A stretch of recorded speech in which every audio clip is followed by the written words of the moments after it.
What is up? We are live and direct.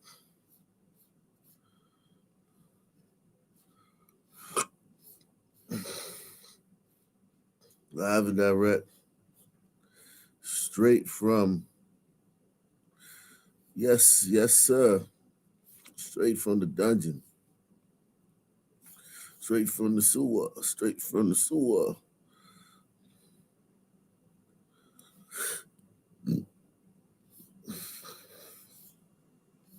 Salute to everybody out there, man.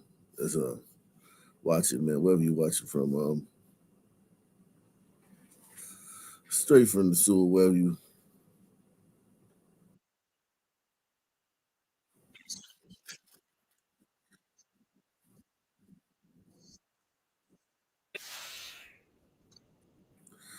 Yeah.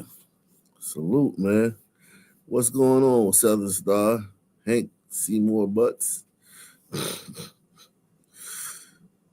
6'6" Kinski, man.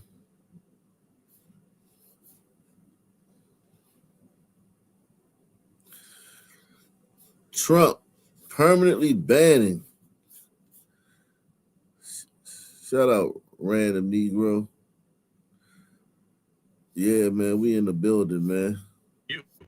Course. And first off, I just want to go back to basics here. What is meant by all of this, and really how realistic is it? Well, what's meant by all of this is that it's very difficult to properly vet people from a lot of countries before they come to the United States. The visa application process or humanitarian relief under refugee status, you need to know who is actually coming into the country. Yeah, that sounds like a great idea. Knowing exactly who's coming into your country. That sounds like a great idea. Yeah. Yeah, Muslims, man. This is great, man. I've always thought that, what do we need more Muslims for, man? Don't they already have Muslim countries, man? See, Muslims don't come to your country and start eating pork. Muslims don't come to your country, start eating pork and worshiping Jesus.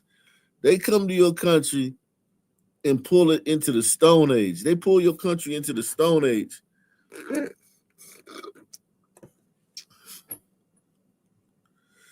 Yeah, that was funny. I love that Trump did that, man. I love that Trump did that, man. Yeah, I'm all for banning people who don't like America. I'm all for that. Yeah, get rid of them. Get rid of these people, man.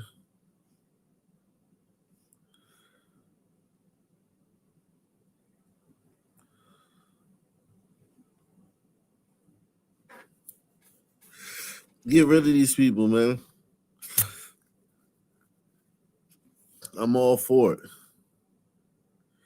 Muslims hate America but want to move it. Yes, they do. They despise America. They don't just hate America, they despise America.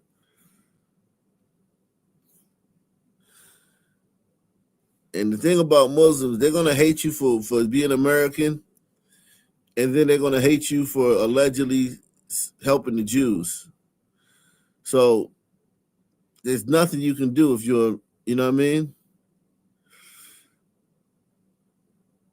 There's nothing you can do as an American, man, to please them.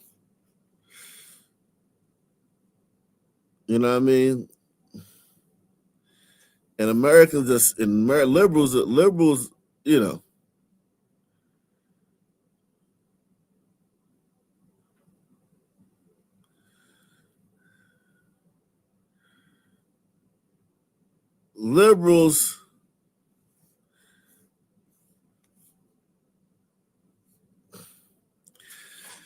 Liberals just want to do anything that they think will piss off the majority of white people.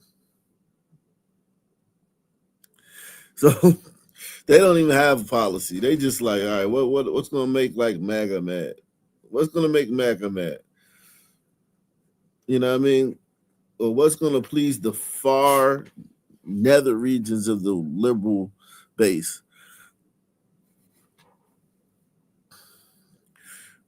why do all predominantly Muslim countries go to crap and they blame us? Because first of all, you got to look at the IQ map. You got to look at the IQ map when it comes to Muslims, man. You got to look at the IQ map. Okay?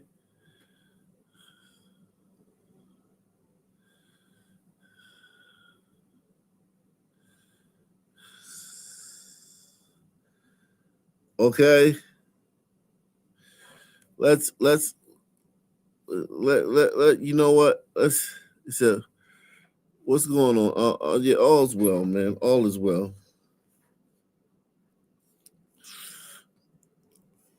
Let's see this, man. There he is, right there. That guy right there, man, spanking new Lexus SUV. How is that possible? Integrate into the same neighborhood that I worked my entire life to get into. I don't understand it. Man, spanking new Lexus SUV. How is that possible? Integrate into the same neighborhood that I worked my entire life to get into.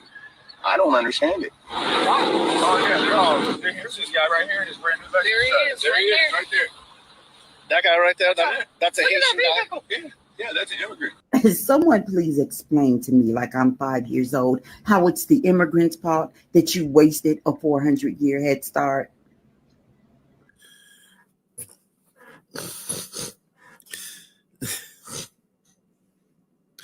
So these people represent all white people, I guess, right?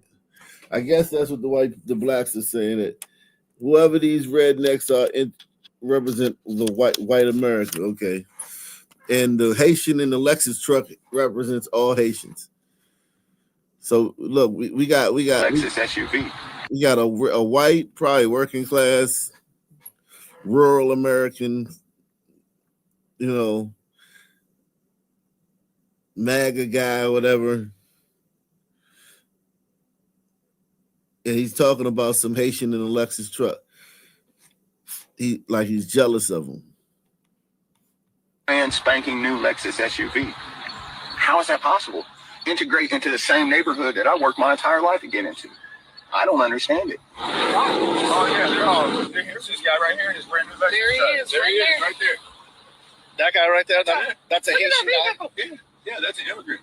Someone please explain to me, like I'm 5 years old, how it's the immigrants' fault that you wasted a 400-year head start. Racism requires jealousy and envy to sustain it. And yet in the next breath, these are the same people that will regale you with tales about how their peepaw worked 5 jobs to support his family. Maybe you should try working harder, being better, doing better. Maybe instead of blaming the brown man for your failure to succeed in life, you should try pulling yourself up by your bootstraps. There's currently thousands of farming positions available right now. Get out there and pick something. Quite literally, get out there and pick something. And for fuck's sake, stop playing the victim. Ooh, child. Okay. Good tea. Good tea. All right. Damn,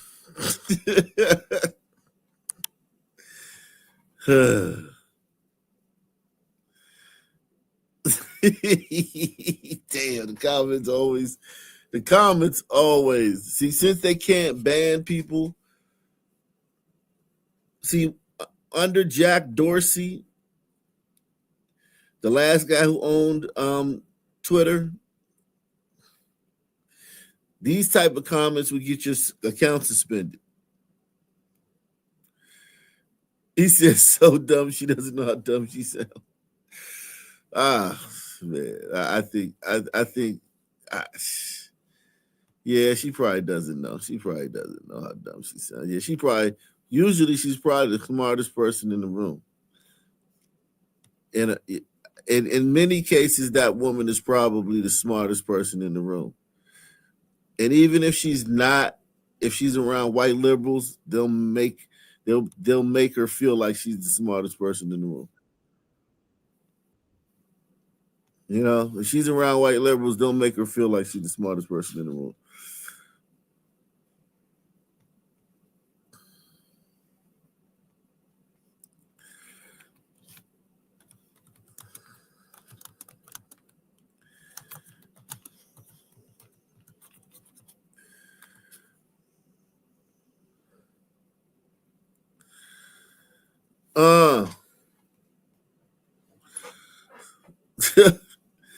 Yeah, she pretty dumb, man. He said the fatigue. Yeah, listen. Look at how much the average black person costs the nation. Hispanics ain't too much. See, I don't mind blacks. These people right here, they come into the country illegally. A lot of them, and cost the country that type of money. This is our reparations, man. This is our reparations right here. This right here is our reparations. So y'all just giving us our reparations. Why do Hispanics get to cost $580,000 to the country? Why is that? Why do hombredos, man, get to cost that much to the country? Huh? Why? I want to know why. This is unacceptable. We good. Blacks, we good. That's our reparations.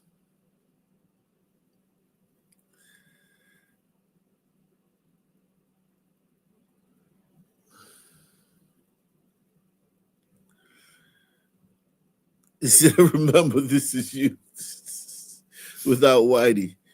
Yeah, that is definitely us without Whitey. I hate to say it. I really hate to say it, man. I really hate to say it, man, but I've done enough videos. That is us without Whitey. Without Whitey.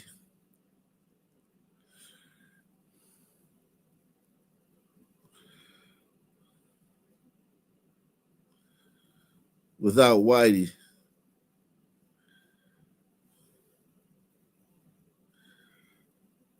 Yeah, that's us.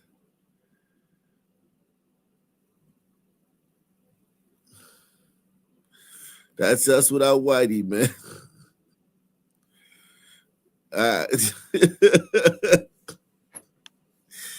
Yeah, man. I mean, it sucks, man. It sucks, but it's true, man. Listen, I don't want it to be that way.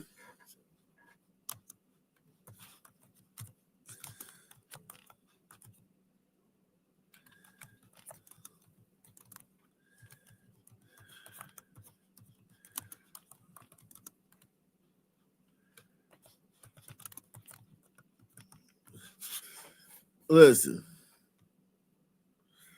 I don't want to. Listen, that is us without Whitey, though. That is us without Whitey. White envy. When black or other non-white people who live in predominantly white culture feel envious of the society because their ancestors lacked the skills, knowledge, or possession of others in the dominant culture, often resulting in resentment and demands for reparations instead of accepting personal responsibility for their own situation and working to improve their lives through hard work, discipline, and other ethical means of achieving success and happiness. Yeah, I mean, I told you it's jealousy. I've been telling you it's jealousy. Of course, it's got all the telltale signs of jealousy. If blacks created anything blacks create that's decent, blacks gatekeep hip hop. We black gatekeep hip hop. So of course, white people gonna gatekeep their things. We gatekeep hip hop. We gatekeep hip hop. Okay, we like, man, Eminem ain't really a real rapper. Eminem is just a guest. Fat Joe is just a guest. Who you ever heard? Have you ever heard somebody say that Eminem and Fat Joe are guests in the house of hip hop? Hip hop, just like a music genre. Just a music genre. We gatekeeping a music genre. Not a country, not nothing, just a music genre. A music genre. We like Eminem can't take part of our music genre. He's just a guest.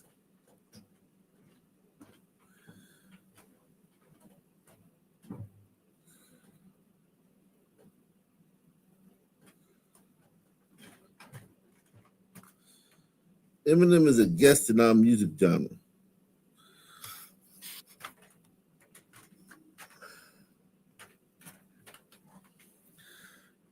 There you go.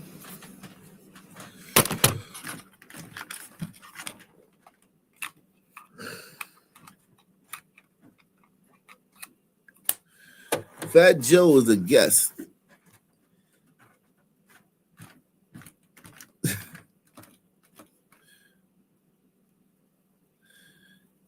But if we came up with something cool, like, think about it, like just music theory. What about music theory? What about sheet music? What about sheet music? What about music? What about the instruments, the guitar, the electric guitar?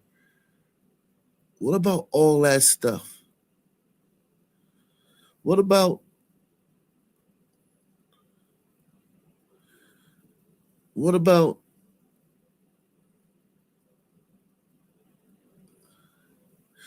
not only the guitar, the electric guitar? What about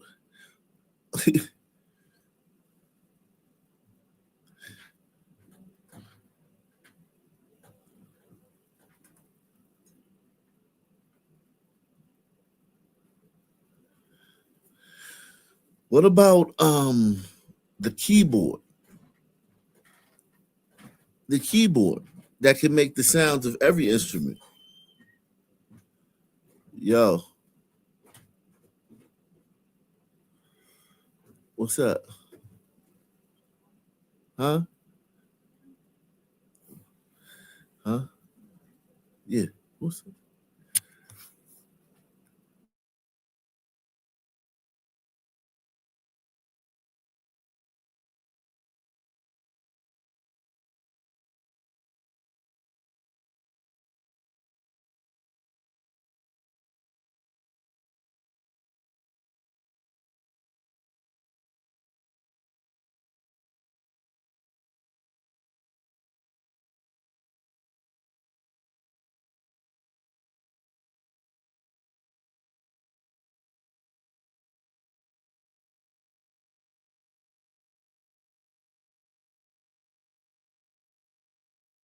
Yeah. Think about it, man. Yeah, no, I muted on purpose. I muted on purpose. Um, yeah, I was talking to somebody. But yeah, think about this, yo. Think about this. We gatekeep hip hop, right? And hip hop is just basically taking old records and rapping over them, right? Press one. Hip hop is basically taking old records and rapping over them, right? Press one. Taking old records and then rapping on them, top of them. We gatekeep that. Imagine if we invented like air conditioning or the car, the automobile, or planes, or electricity,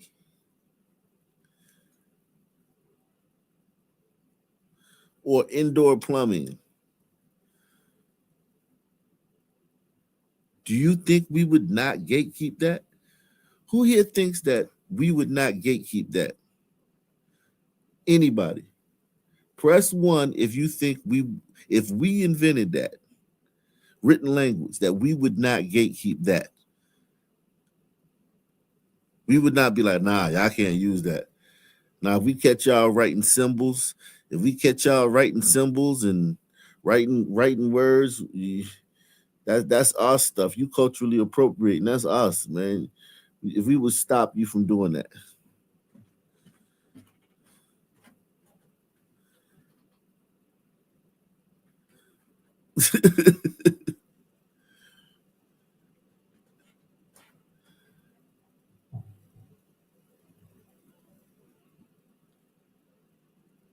We wouldn't let you do video games. This right here. You wouldn't be able to do this. So it's great that we didn't invent it and gliders invented it. If gliders, thank God gliders invented it. because everybody gets to use it. We wouldn't listen. I'm telling you right now. I'm telling you right now. We would not let you use that stuff. Okay? And take the $5 challenge. Support the channel. We need some people to support the channel. Take the challenge. Support today's program. Support today's program. Take the challenge.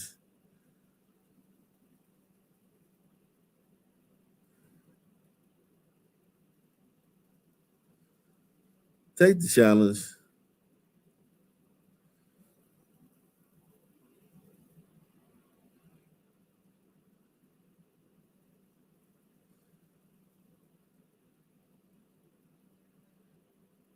Yeah.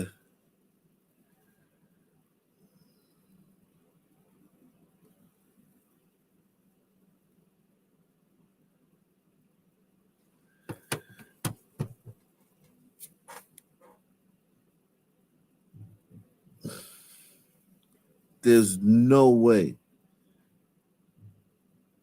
These are lip plates. Yeah. Yeah. I think people are cool not being able to use those. I think people are cool that glad they don't get to use those.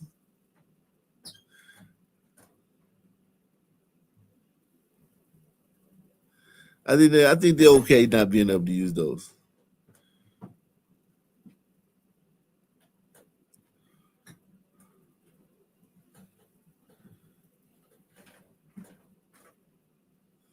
Yeah. Hit the damn like button. Hit the damn like button. He said it's hot as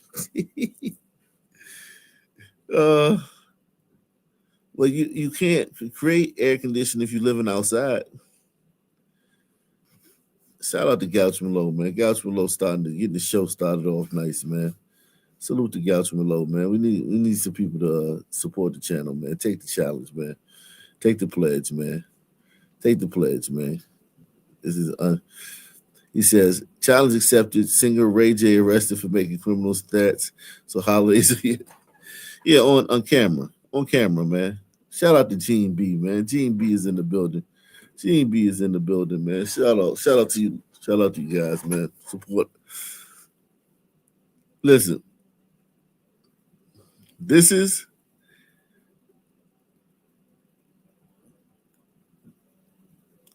This is worthy of being enviable, though. Like the guy said, why didn't Africans come up with air conditioning since it's so hot out there, right? Well,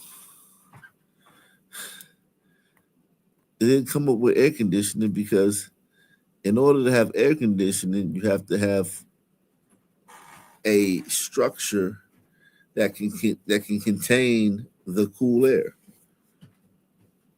right? Is there a structure that can contain the cool air?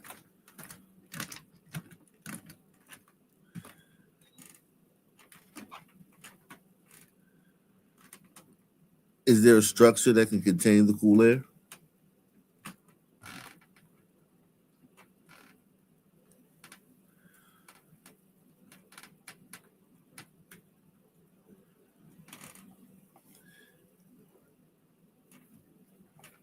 In order for that to be the case, you would need a structure that can contain the air that you have created that is cool.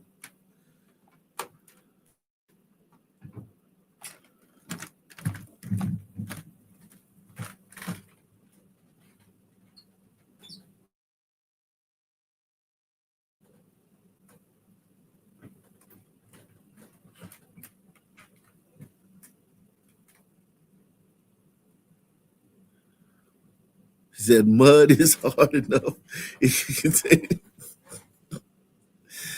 Oh, man. Not quite. Not quite, my man. Not quite. And every little invention before that, right? So we're not just talking about the invention of the air conditioner, right? We're talking about every little invention that you got before that you used to make the air conditioner, right? It's every little invention before.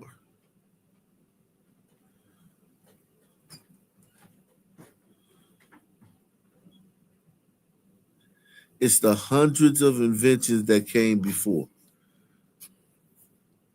He said, sons, keep mac and cheese like they own it, and it's literally Italian English. Yeah, exactly. Noodles. Mac and cheese is noodles and cheese. Noodles and cheese. Who do you think came up with noodles and cheese? Huh? Who do you think came up with noodles and cheese?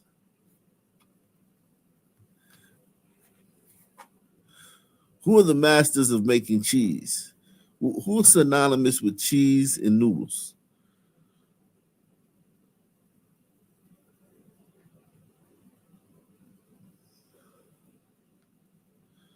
Who's synonymous with cheese and noodles?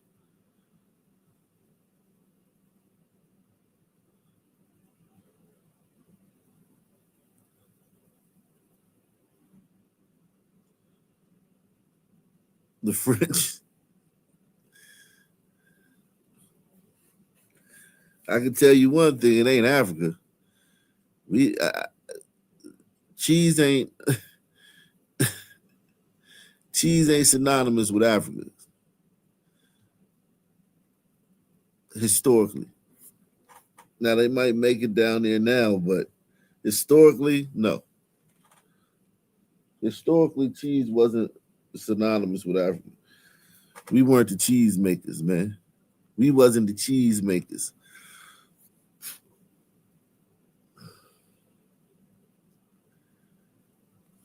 Southern Star says, I tagged you on X about a bridge they just built in Africa. Let me see that, man. I listen.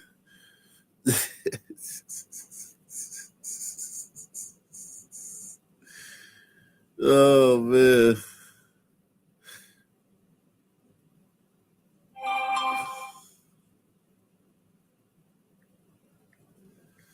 Oh man. Oh my God, man. Let me see a few more of these replies to this. It says, speaking of pulling up by your bootstraps.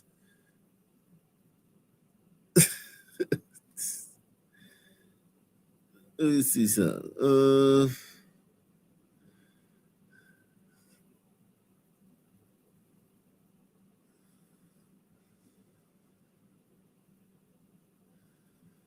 I don't understand that. Yeah, this one right here. Yikes. And we all know that's true from watching this show. Everyone here knows that this is true from watching this show. That's the crazy thing about it.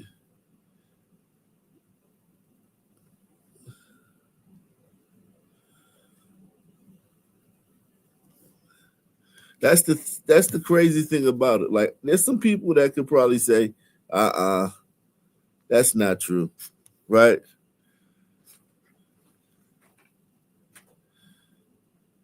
But we know that this is true from watching this show. We know that.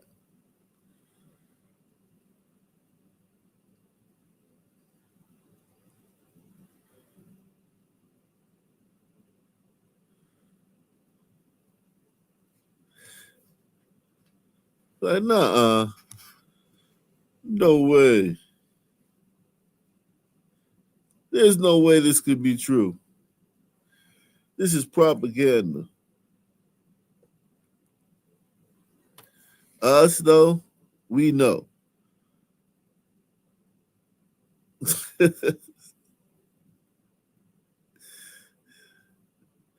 He said those numbers are from almost 7-8 years ago. They're probably double that. Yeah. We know. Man.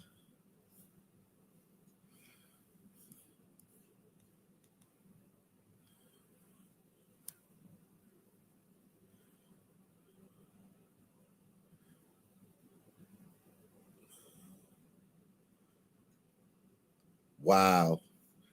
I want to show you this right quick. Let me show you this right quick. This is insane. New tonight, CMPD has released body camera video that shows an interaction with the man who would months later be accused of killing a woman on the light rail. I think I spoke with you before about this. You think you got somebody inside controlling you, right?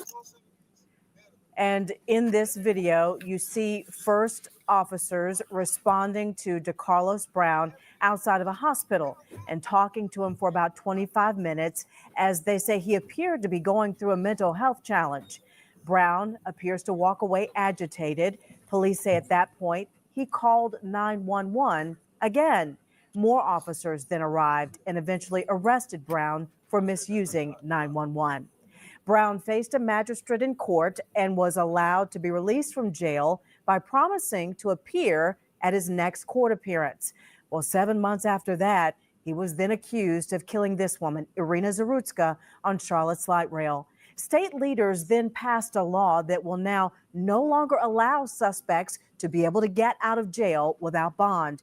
That law takes into effect on Monday, but as Channel 9's Joe Bruno learned today, local leaders are concerned. Joe, they think this could lead to some different problems. Well, Mecklenburg County officials are preparing for more people to be held inside the jail for longer periods of time. They are worried, though, that this is an unfunded mandate. State lawmakers passed sweeping criminal justice changes after Irina Zarutska was stabbed to death on the light rail in August. It's scary for me to read sometimes. I'm like, how did they get out? And so I believe they had good intentions. The lawmakers cracked down on repeat offenders and got rid of written promises to appear, which is what Zarutska's murder suspect, DeCarlos Brown, was released on months before the murder. The law goes into effect Monday, and county commissioners are expecting a big impact. I'm almost speechless about the impacts to across the board here. I see a backlog happening as a result of these arrests not being able to move people out of the system. Chief Judge Roy Wiggins says his judges and magistrates have been trained on the new law, and he believes they are ready. First appearances will likely get longer. Judicial officials also will have to consider a suspect's criminal history when granting pretrial release and will have to enter a written finding.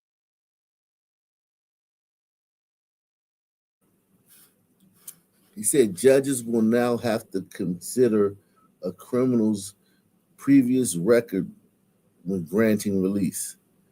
How was that something new? How was that not already something that was done? He said the only thing sons ever invented is Wi-Fi. God, dog. How is that something new though? They said judges will now have to consider a criminal's previous record before,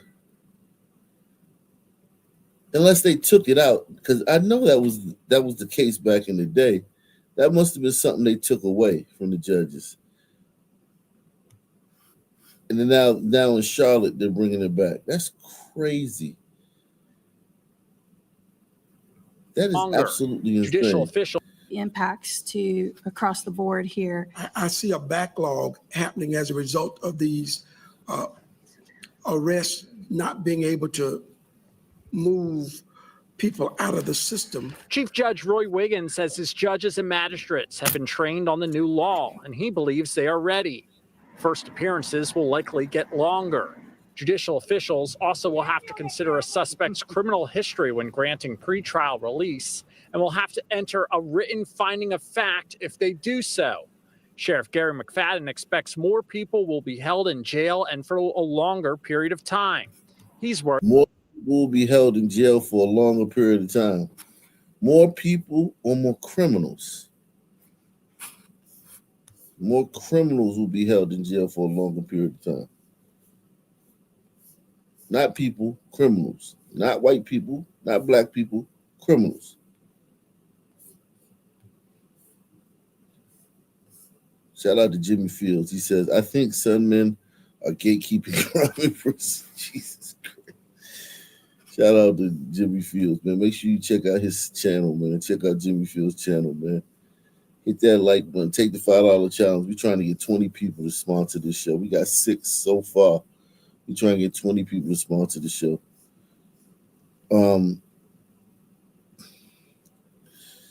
Yeah. This is insane. I can't believe this is something new. The fact that this is something new is absolutely positively insane. The fact that it took this girl's death to create that thing, to create that. Just the fact that you're a judge, right? And somebody comes in your courtroom and you can't consider their past history. Like, you can't be like, damn, dude, you've assaulted 20 people in the past. And you broken into 20 homes, and it's wow. And then this that you're here for today. Whew. Man. You know what I'm saying? The judge got to be like, I got to act like it's just this that you're here for. Like, it seems crazy.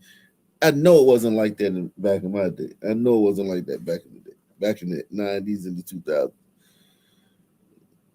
Judge considered everything you did in the past. Judge would tell you, I don't want to see you back here again. Judge would tell you, if he thought you was a good kid, the judge would tell you, don't let me see you back here again.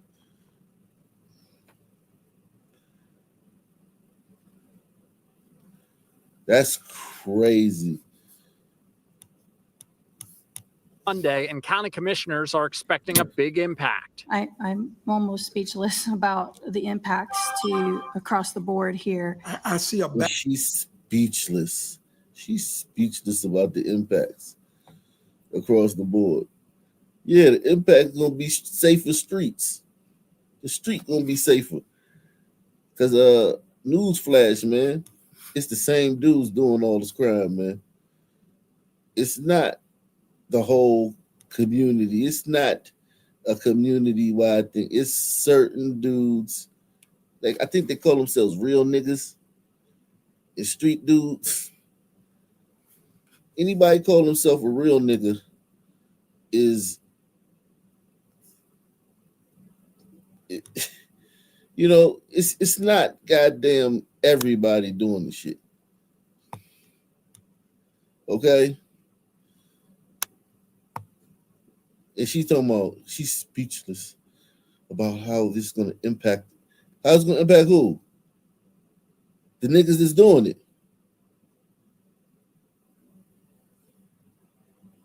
Acting like everybody just carjacking people. Like I just came from doing a carjacking before I did this show. Like, how was your day? I just did a couple of carjackings.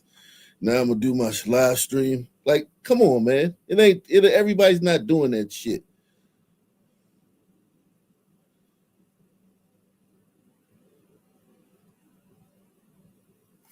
Press 1.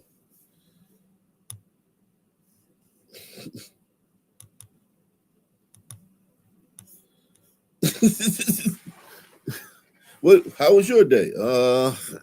Just a couple home invasions, small touch, slight shit. Just a couple home invasions, ain't nothing. Like, no, everybody's not doing that shit. And this woman's like, I'm speechless as how this is gonna affect across the board. Who's it gonna affect across the board? Are you trying to tell us something, lady? Are you involved in something that you need to tell us about?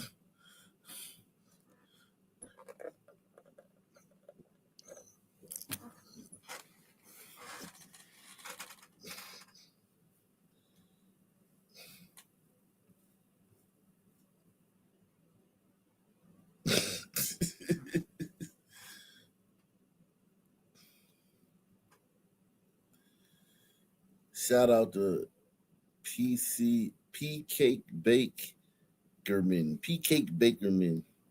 He says, best channel on YouTube. I find it crazy sons are all in public sector, even prison, private sector, nowhere significant.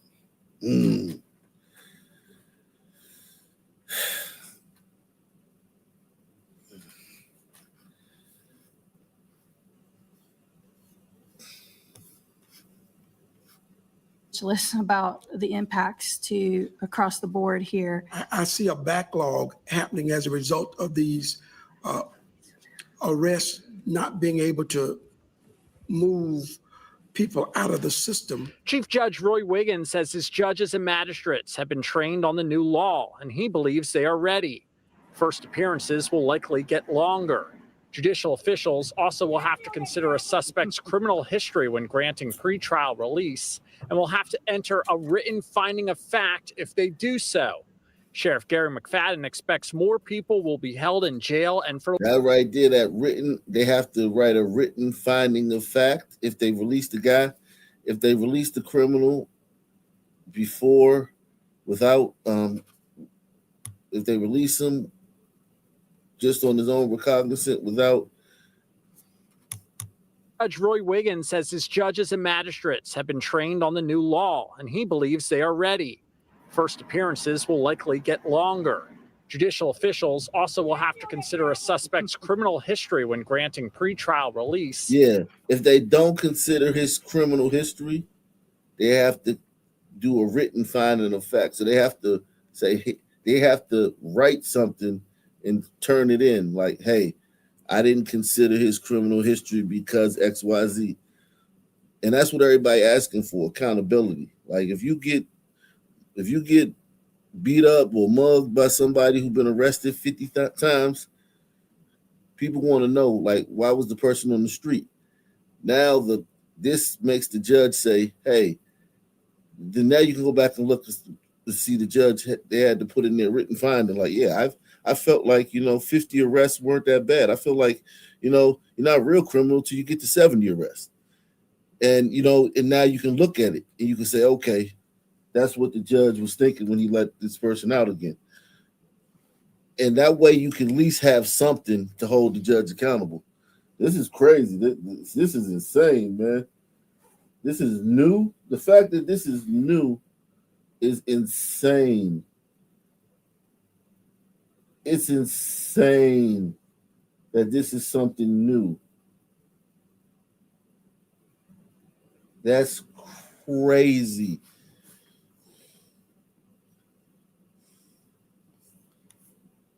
Jesus Christ. Wow. Officials also will have to consider a suspect's criminal history when granting pretrial release, and will have to enter a written finding of fact if they do so. Sheriff Gary McFadden expects more people will be held in jail and for a longer period of time. He's worried about staffing. Each dorm or pod room has to have a body. So when we talk about capacity, we could deal with it, but we have to have the staff to manage it. So now this guy's worried about there's not going to be enough staff at the jail. So this one law has created all these ripple effects. just by saying, hey, man, the judge got to consider the criminal's criminal record before they release him. That has the people at the jail worried that they ain't got enough staff now. Think about that. Just think about that. The people at the jail are like, hey, wait a second. We need more guards now. Like, because if you do that, if you consider these guys criminal records, we're going to need more guards because more people are going to be in the jail now. That's crazy. That is absolutely insane. Yo, God, dog. Jesus Christ. Holy moly. That is absolutely insane. How this works, man. And now you got to feed them. Now you got Now the people now you gotta feed all these extra people that's gonna be in jail. So now you need more money to feed them. God damn.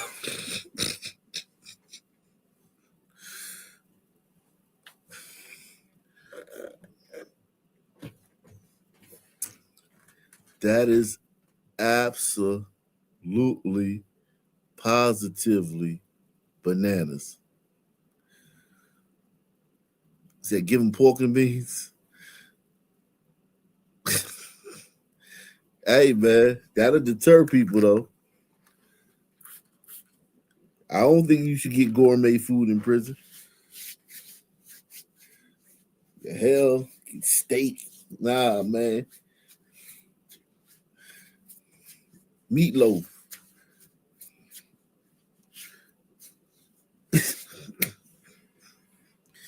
Wow. That is absolutely crazy. The ripple effects of this one pet bill. If you are charged with a violent crime or you are convicted of at least 3 crimes in the past 10 years, you will no longer be able to get an unsecured bond. And this is not. Wow. Charlotte is not playing. Charlotte is, I guess, hey, listen. Charlotte is not playing. Charlotte is going, I wonder, is this the city council? They okayed this? You know what? That high profile murder with that girl on the train. That's probably what this is about. The girl on the train, you remember her. You remember her. Jesus Christ. God, dog. And about 1,000 other shootings that happened in the city. But, jeez. This is something that, listen. If this go nationwide,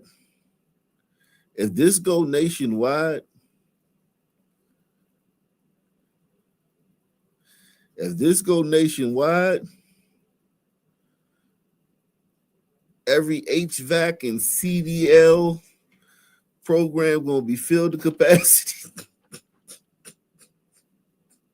Every pipe fitting program, get your pipe fitting license, get your HVAC license, will be filled to capacity. Okay? Get your CDL in 6 weeks. You ain't gonna be able to find a spot. If this go nationwide,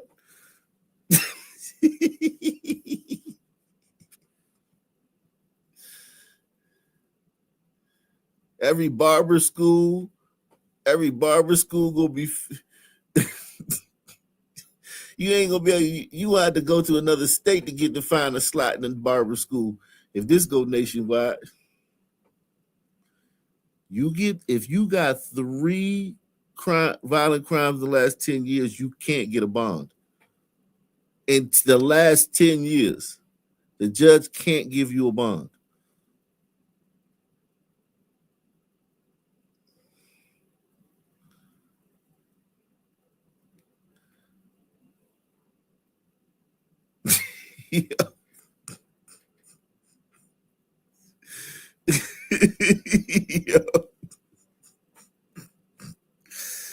Yo, I'm telling you, man. If that's the case, man, woo. If you are charged with a violent crime or you are convicted of at least 3 crimes in the past 10 years, you will no longer be able to get an unsecured bond. And this is not just a Mecklenburg County issue. Counties across the state are preparing for Arena's law to go into effect. Alamance County is seen as one of ICE's. No, this is called Arena's law. Okay, this is Arena's law. Yeah, this is her. Yeah, this is her law. Arena's law. Yeah. Damn. Everybody got them Ukrainian flags. There you go. Thank you, Ukraine. I guess this is worth all the money we sent to the Ukraine.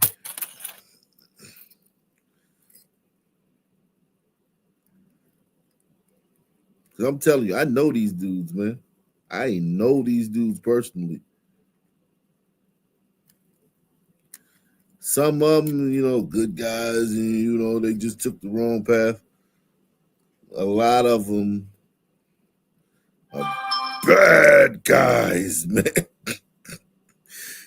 Bad guys, bro. A lot of them are bad guys, man. And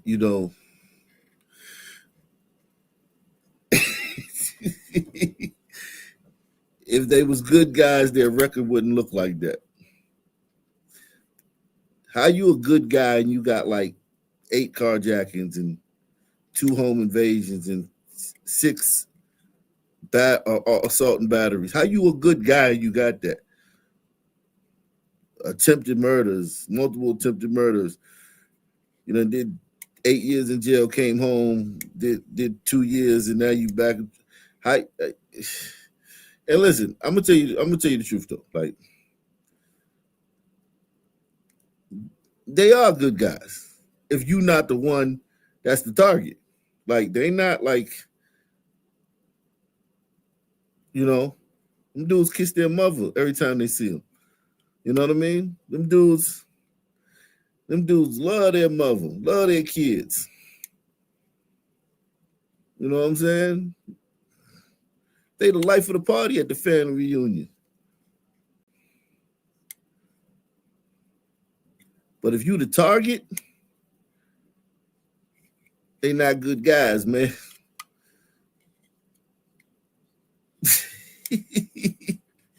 Take the $5 challenge. Support the channel, man. Sponsor today's show, man.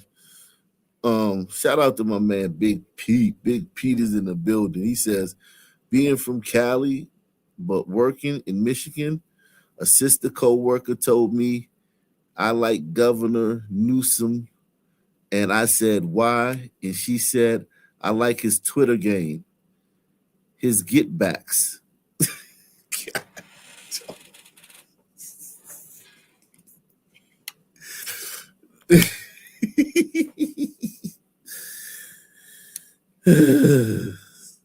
Yeah, Gavin Newsom, man. Jesus Christ, man.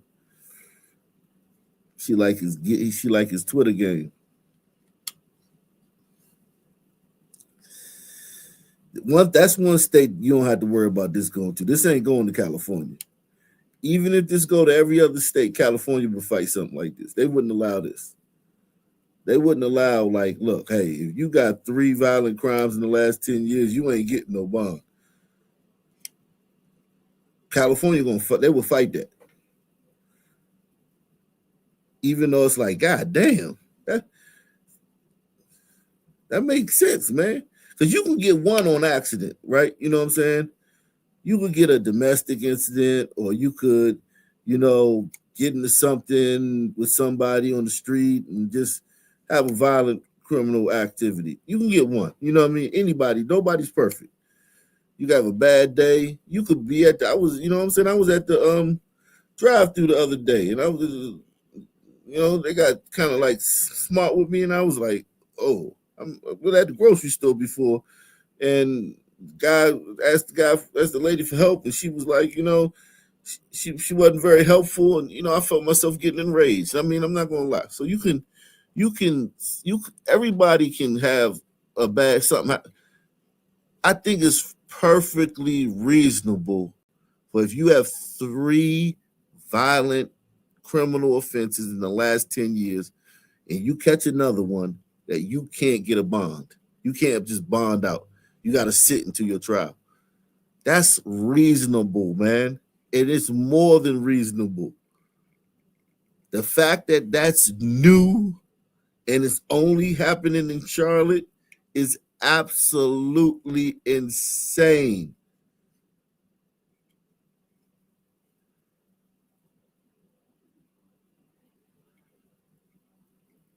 Now, wonder the streets is so violent, man. Now you can see. You can see why. You can see why it was so much crime since 2020. You can see that now. I mean, and that's just one thing that changed in 2020. That's just one thing that changed in 2020. That's one thing right there. That the cashless bail. That's one thing that changed. Just think about it though. Like, think about that, man. You talk about reasonable. That ain't even bringing the hammer down. Press 1. This isn't even bringing the hammer down. This is like your mom telling you, like, if at your next report card, if I don't like your next report card, no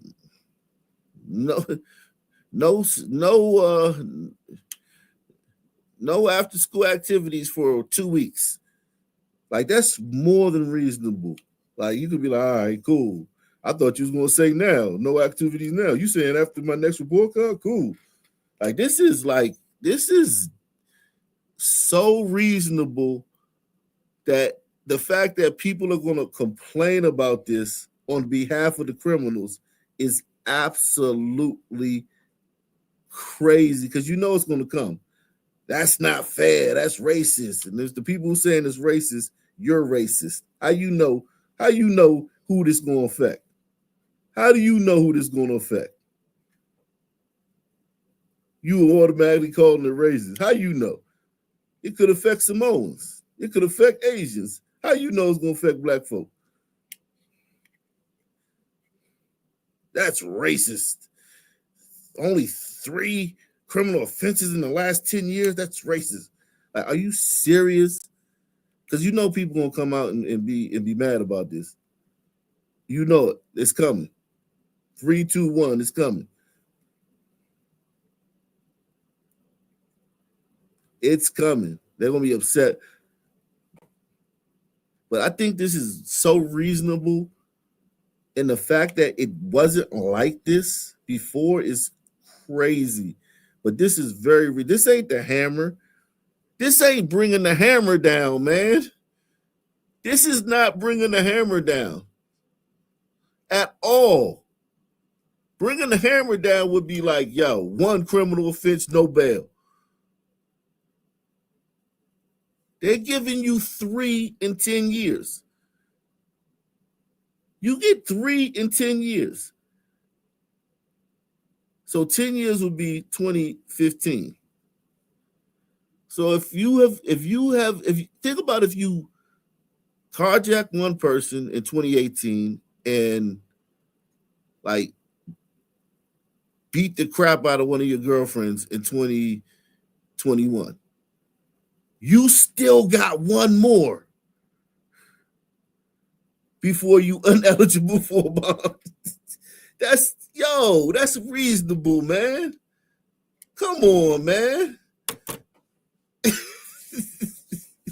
They not bringing it. This ain't bringing the hammer down. They're gonna try to act like this is Trump and they're changing the laws and they're cracking down. This is not cracking down at all. This is like, damn, it wasn't already like that.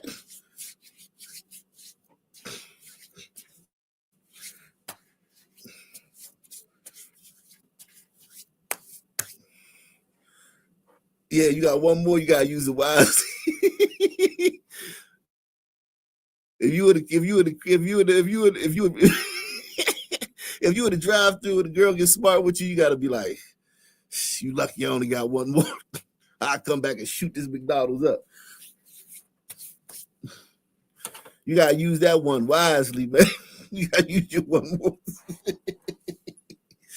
But think about it. Even after that, you still got 1 more. Because you have to, because when you come for the 4th, they won't give you bond if you got 3 more in the previous 10 years. So you kind of got 2 more. You got 2 more. You got 2 more.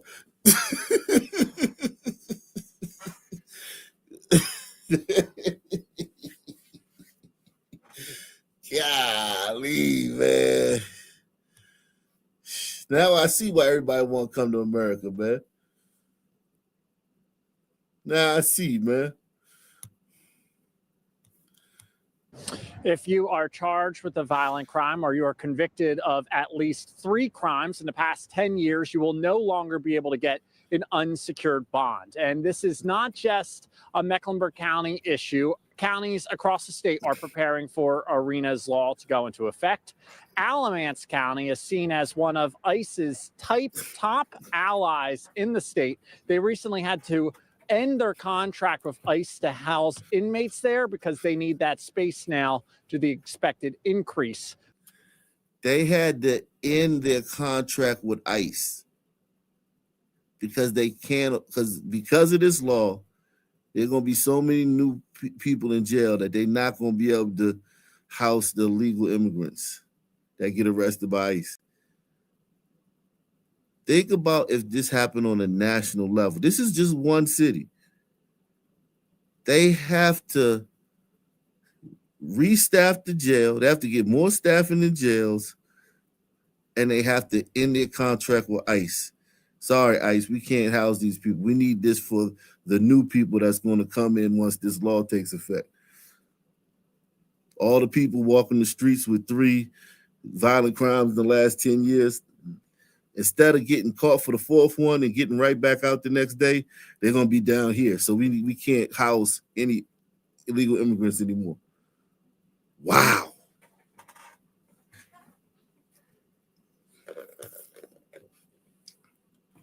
Wow.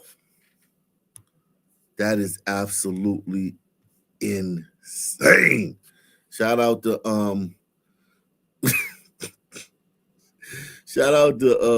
GJ9933.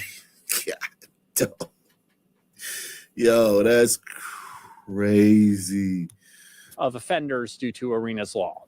Reporting live outside the government center, Joe Bruno, Channel 9 Eyewitness News. Thank you, Joe.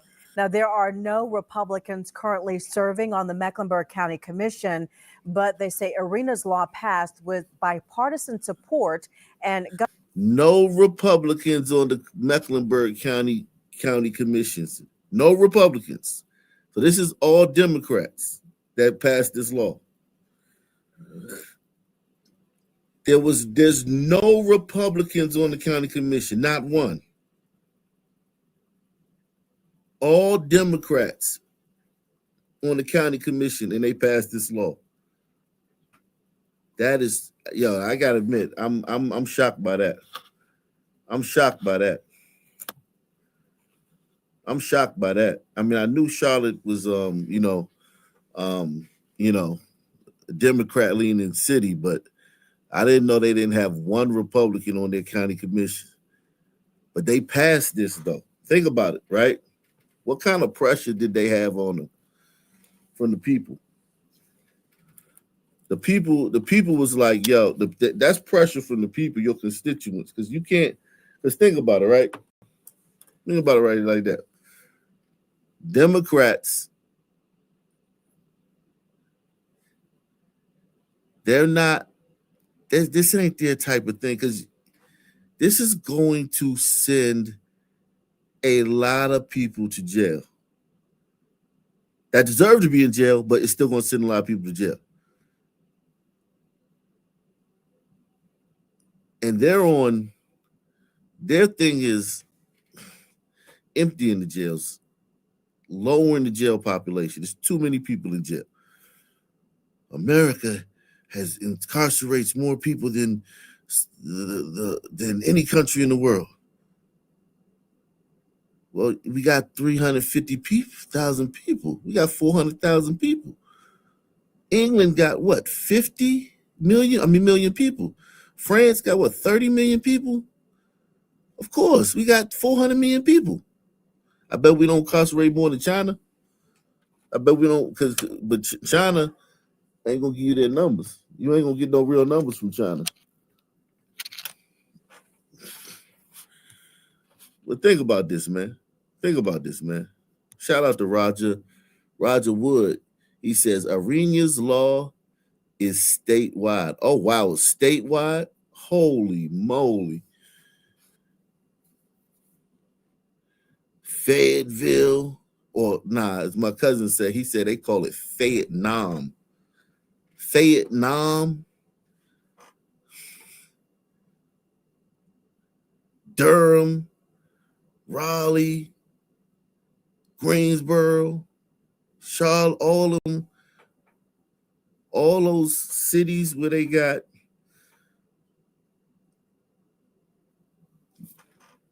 the real niggas, as you would say. Oh man, Jesus Christ. That's where my family from, man. But they not in my family down there. They not into all that. They ain't got nothing to worry about. They not running around shooting at people in the broad daylight. But yeah, that's wow. Yeah, statewide. Oh my God. You talking about, listen, if you need to get into a barber school or a CDL program, you better do it now, because there ain't gonna be no slots open. Ain't gonna be no slots open next week down in North Carolina, man.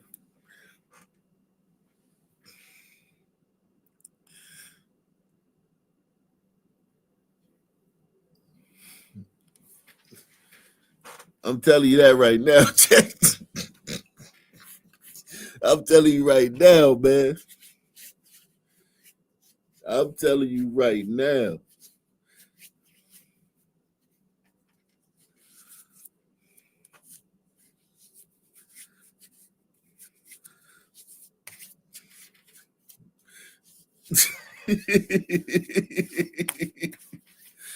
Yo, damn.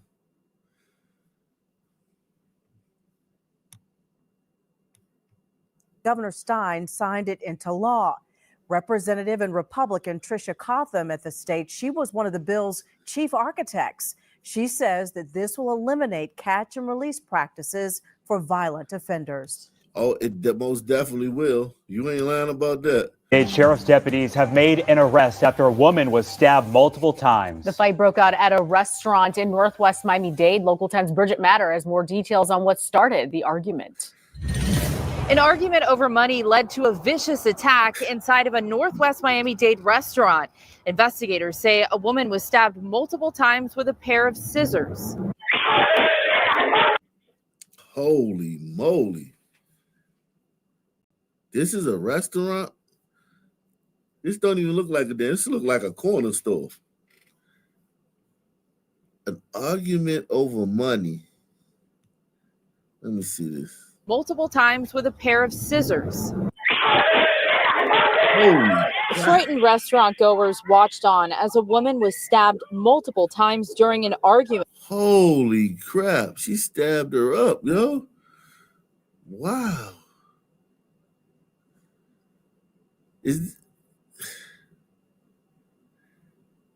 Ain't nobody gonna step into between. Well, I guess ain't nobody wanna. I don't know, man. She got up out of there. At least she got up out of there once she felt them stabs. Who you think started this, man? Who you think started this commotion, man? Who you think started it?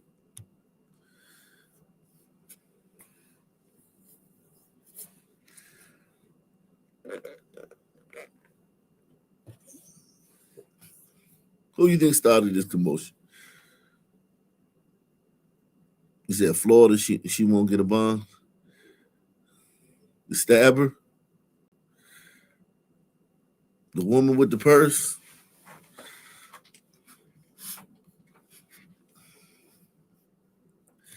I don't know, man. Times with a pair of scissors. Frightened restaurant goers watched on as a woman was stabbed multiple times during an argument. Bernardo Ruiz, the manager. Look at how though she stopped. Like once she stabbed the woman a couple times, the woman backed up. She stopped. She didn't chase her down. She stopped.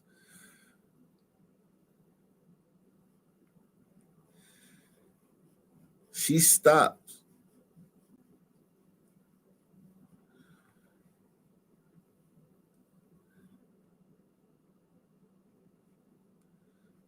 And listen, I'm not saying that's going to help her too much in court, but that if it's self-defense, if because we didn't get to see how it started. If it was self-defense, the fact that when the woman pulled away and backed up, the fact that she didn't chase her down and keep stabbing her, that helps her in court if she goes self-defense. Because we don't know how it started.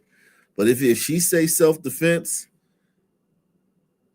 she got a good case. Because all she did was stab the girl backed up and got off of her, and she stopped. Press 1. Because that's why a lot of people get in trouble with self-defense. They defend themselves and then they keep going after that. They keep going after that. And that's when you get and people are like, but the other person started it. And it's like, well, yeah, but you can't run them down and hack them to death after that. You gotta, at some point you gotta stand your ground. Exactly. She stood her ground. Because we don't know that they gotta have the whole video. Because here's the thing: it's CCTV in the store. Why are they only showing us while they're already engaged? Why are they not showing us what led up to it? Why are they not showing us the beginning? That's really crazy that they're not showing us the beginning of this. They just showing us the middle part when they're already engaged. That's weird. That's weird, ain't it?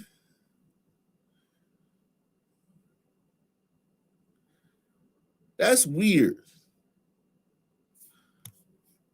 Why are they not showing us?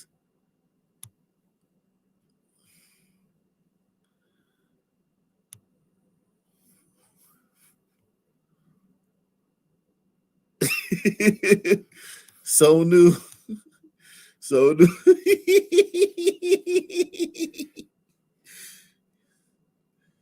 Yeah, but that's weird. Like, you would think, like, it's not like a cell phone footage. If it was cell phone footage, you could say, oh, somebody pulled out this cell phone and they just caught this part of it. But this is CCTV. This is CCTV. This is the store's camera or the restaurant camera. It looked like a store.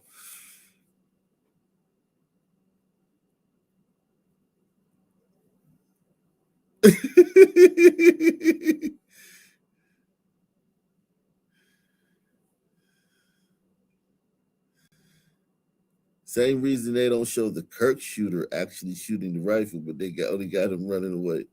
You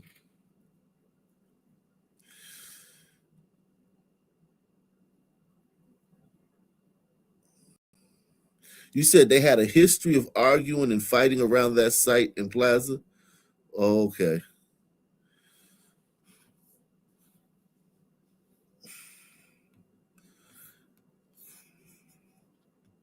Bernardo Ruiz, the manager of Pinolandia off Northwest 119th Street in Miami, says the two women were fighting outside before the argument spilled over into the business. Holy.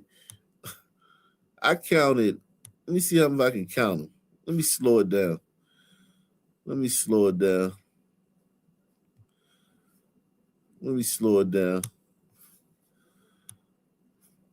Miami says the two. 1, 2,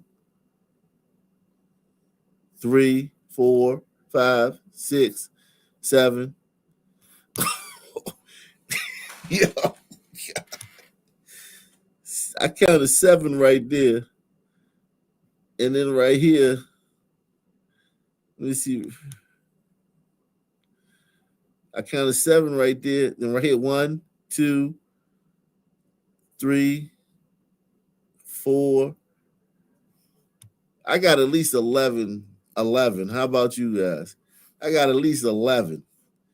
Jeez. She lucky those were scissors and not a knife, because the scissor might have hurt, but all of them didn't go through. Every one of them didn't go through, I don't think.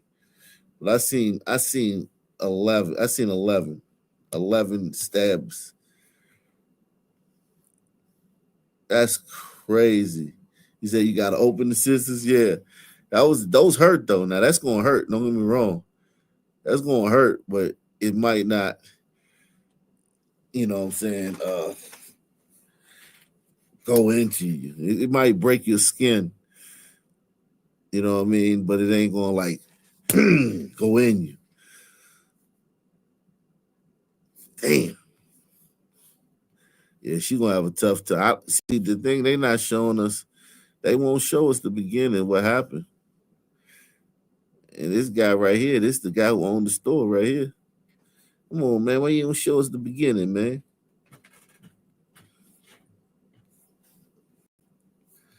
Why you don't show us the beginning, man? Eduardo. Over into the business. He says in Spanish, the victim was attacked with scissors, stabbed at least 4 times. This is a mugshot for the suspect, Demarius Rodriguez.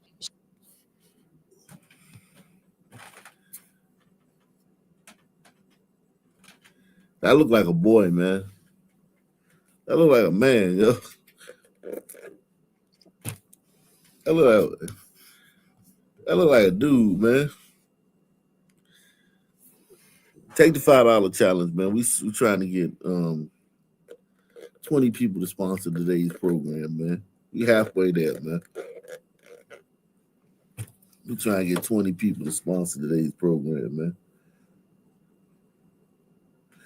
20 people sponsor today's program.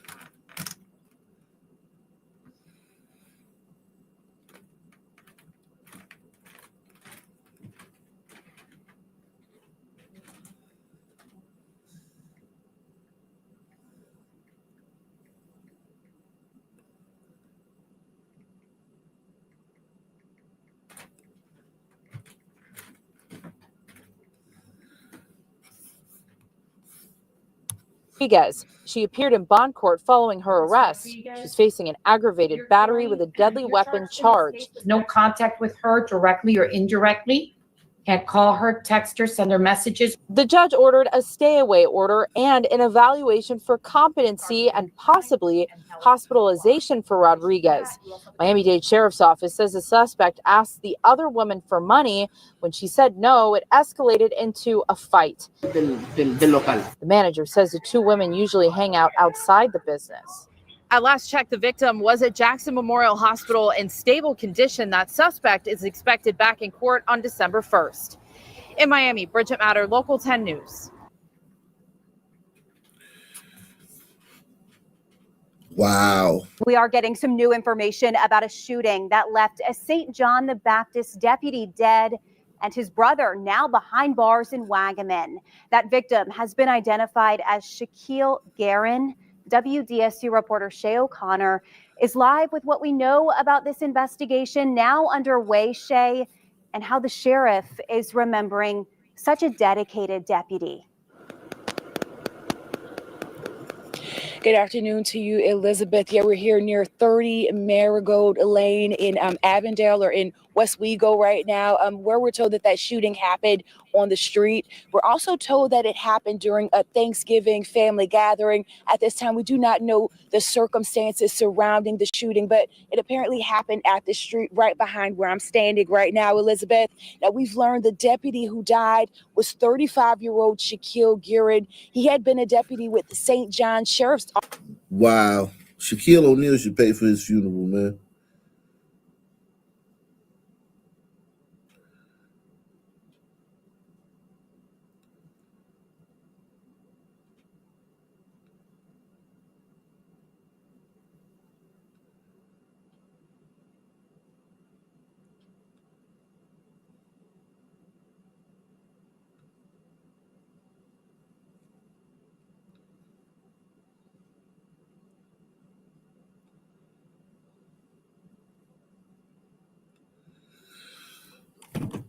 Wow.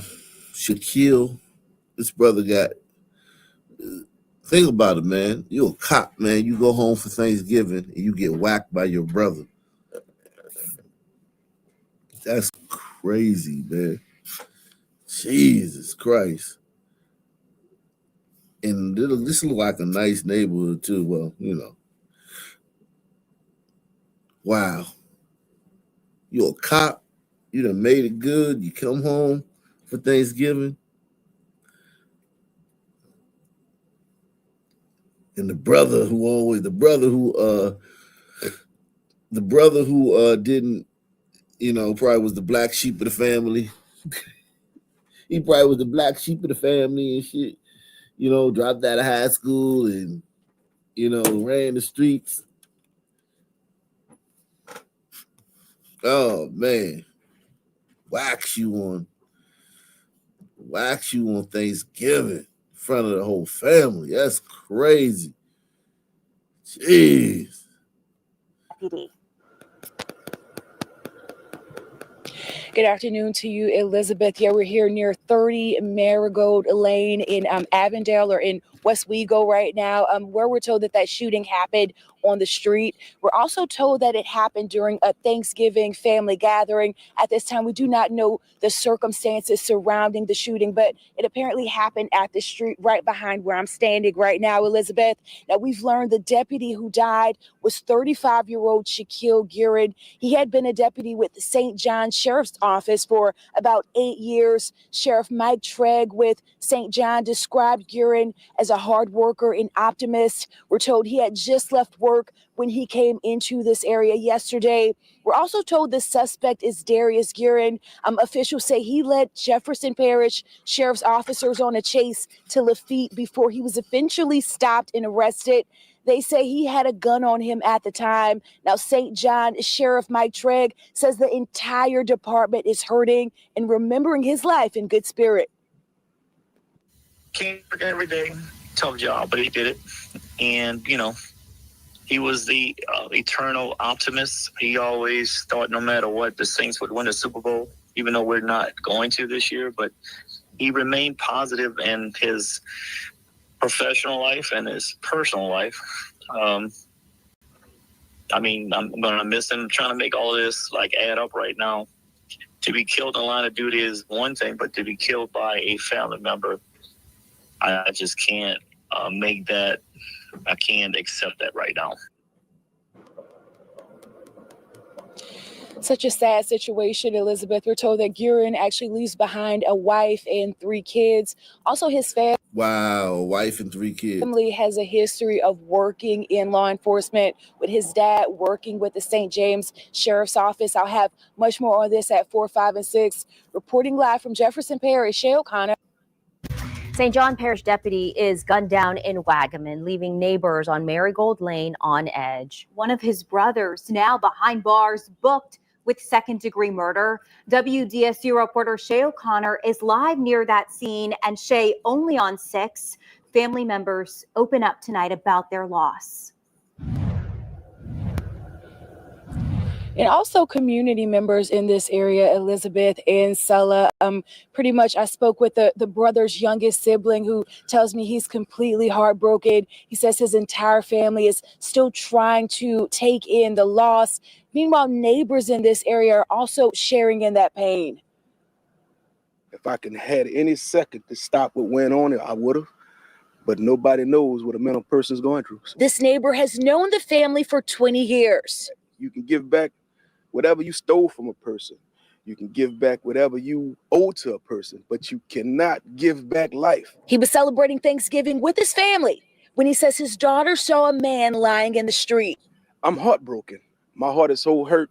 Neighbors heard gunfire, then tell WDSU they saw one brother drag the other outside the house. Another recalls seeing a man lying in uniform dead. Nobody could recognize him on the ground. Nobody would have thought that it would have been one of her kids. The man killed, 35-year-old Shaquille Guerin, a St. John deputy of 8 years. Sheriff Mike Trigg says Guerin was optimistic and hardworking. He had the heart of a public servant. He was extremely positive about everything he did every time he came to work. He had just got off from work right before he was killed. Gearing dropped in to visit family after finishing his Thanksgiving night shift. He dropped in to visit family after finishing his Thanksgiving night shift. He's still working to find out why his younger brother, Darius Guerin, shot him. Family tells WDSU Darius was having a mental episode. Those who knew the family are also grieving. Those boys play ball with my boys. It's hard to say anything bad about either one of them. All I know is good things from them. Wow.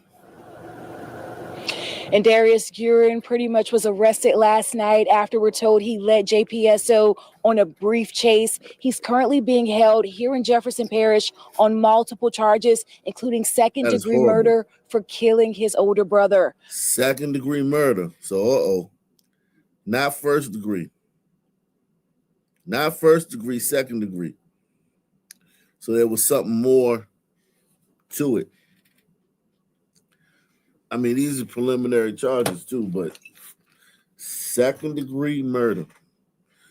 Maybe that's just because they don't have all the evidence yet, man. I think if you kill somebody and you drag their body outside and leave it in the street, that, especially your brother, that's how is that second-degree murder? Second-degree murder is like you kill somebody that's, trying to fight you. You're in a fight with somebody and you kill them. And then you like call the police and shit, call the ambulance or something. This dude shot the guy, dragged his body outside and left it in the street. I don't know how this is second-degree murder. But anyway, terrible story. Terrible story.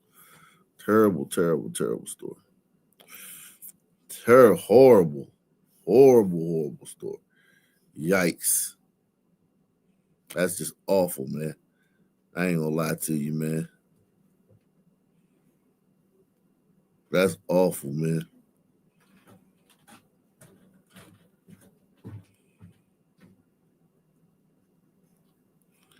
That is just awful, man.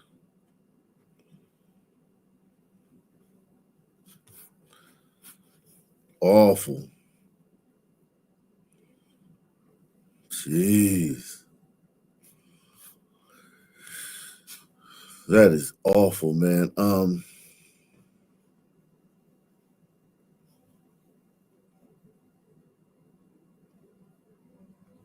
Wow.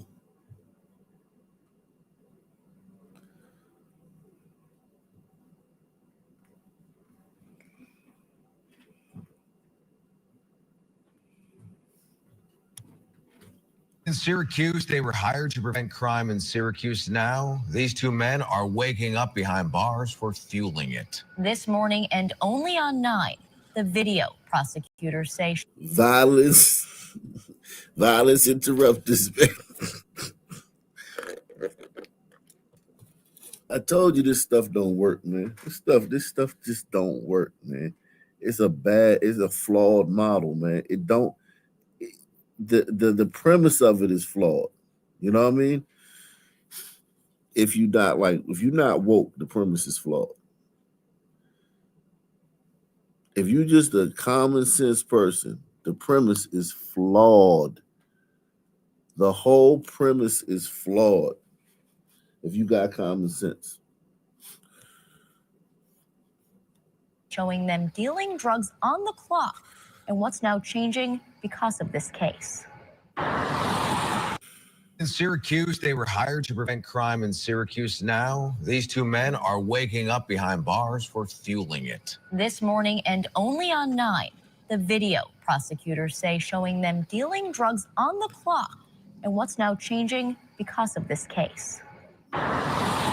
Just blocks from the Southwest Community Center, where they were paid to keep young people away from crime, prosecutors say Ahmed Abdi and Cassian Pitts were doing the opposite, selling cocaine and meth. Tethers. Not only are they violence interrupters, but they tethers, man.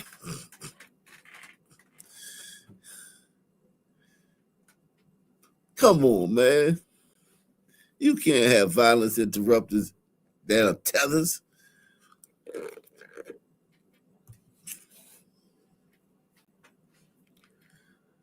That's our stuff, man. That's FBA stuff, man.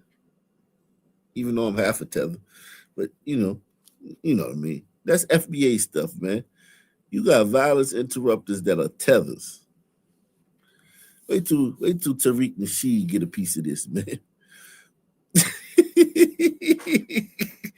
Wait till Tariq see this, man.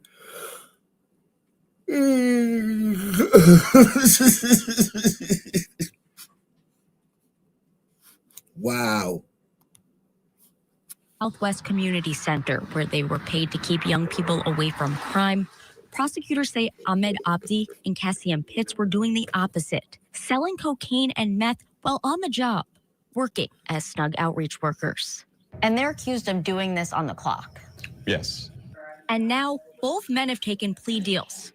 Pitts will spend 9 years behind bars. Mr. Abdi. Yo, that man took a plea deal for 9 years. What was it? Like, yo, what was his record like? And how much did they get caught with if he took a plea for 9 years? He took a plea for 9. What was they selling? Kilos? Maybe. I don't know. He took a plea deal for 9 years. Jesus Christ. He going to New York State Prison too? Woo. And they're accused of doing this on the clock. Yes. And now both men have taken plea deals. Pitts will spend 9 years behind bars. Mr. Abdi pled guilty to 2 different offenses. Abdi will serve 6. One of the most troubling things. 6. He took a plea for 6.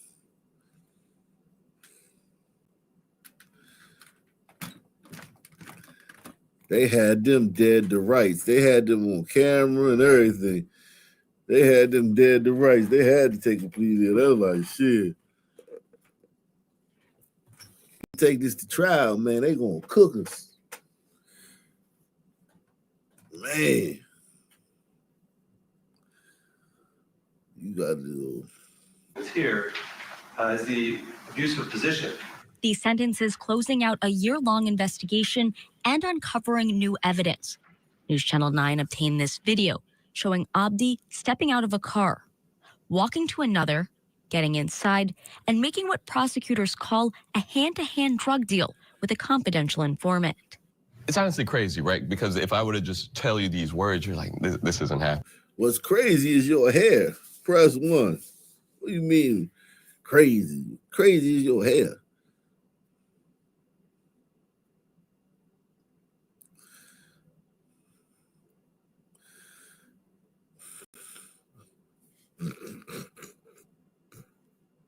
The law firm was Sideshow Bob. Sideshow Bob at your service.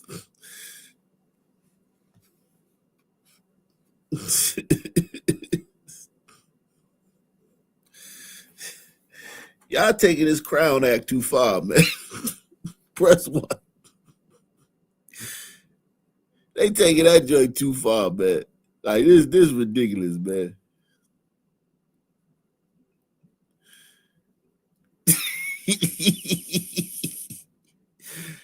This the day after the Crown Act, man.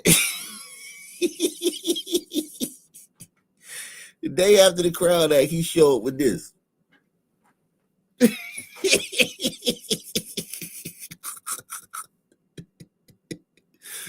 You got white folk like, damn. White folk like, shit.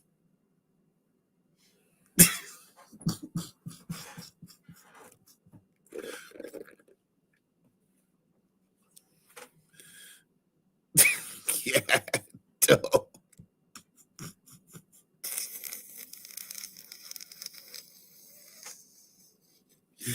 Look at your man. That's crazy, man. Come on, man. Come on, bro.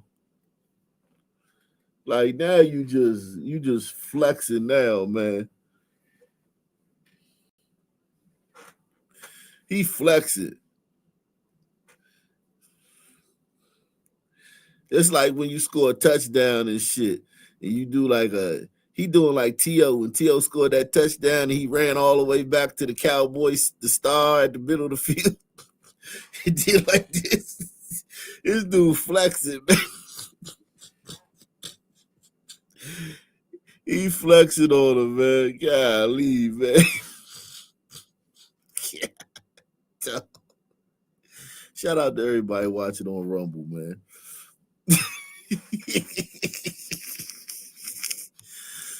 Oh my God. Confidential informant. It's honestly crazy, right? Because if I were to just tell you these words, you're like, this isn't happening. This isn't occurring. This can't happen. And then you see the video and you see the bright orange vest. You can't miss that bright orange vest. And you're like, man, it's actually happening in our city. Then later, more video shows Pitts and Abdi driving together. The senior assistant district attorney on the case, Alphonse Williams, walks me through what we're seeing. That's district attorney. Yeah, man. You white folks, man.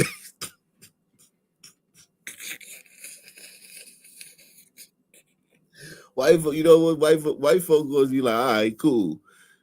You gonna see a judge with a mullet now. You gonna see a judge gonna come out there with a mullet. They'll be like, take that.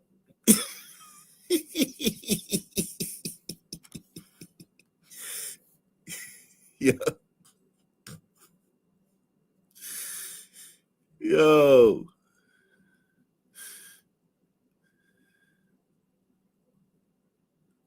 You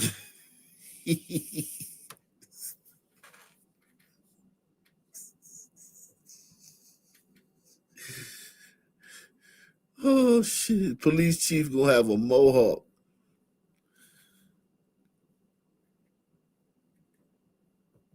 That's crazy.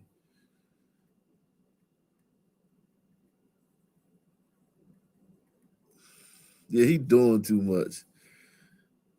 He doing too much, man. This guy doing too much, man. He a district attorney. Come on, bro. You a district attorney, man.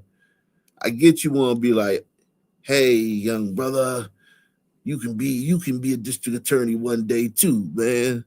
You know what I'm saying? That's probably what he thinking. He like, yeah, man, young brother, you can come from, I came from where you came from, and I'm a district attorney. You can do anything you want. And you know, that's great, man. I ain't knocking that, man. That's a good sentiment to have. That's beautiful. That's wonderful, man. You're supposed to make kids feel like they can, you know, achieve whatever they want. But bruh, man. Come on, man. Come on, bruh. He had options. He didn't have to do this. Like, he don't have to wear his dreads like that. You know what I'm saying? He could wear them like everybody else wear their dreads. He choosing to do that. Press 1. He choosing to do this. And you gonna come in the courtroom looking like this? You choosing to do this. You don't have to do this. You can just wear dreads. Like every other person wear their dreads. You choosing to like be like, look at me. I'm either on crack or I was blindfolded and I left the hairdresser. Either I'm on crack or my hairdresser on crack. One of the two. Pick one. I'm on crack or my hairdresser on crack. Quick, pick one.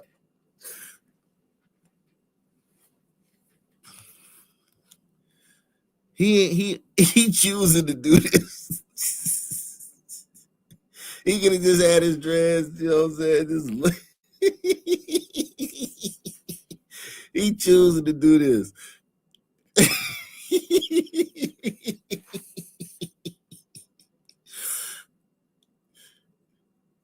If I was a judge, man, I couldn't take him seriously, man. I'm sorry, man.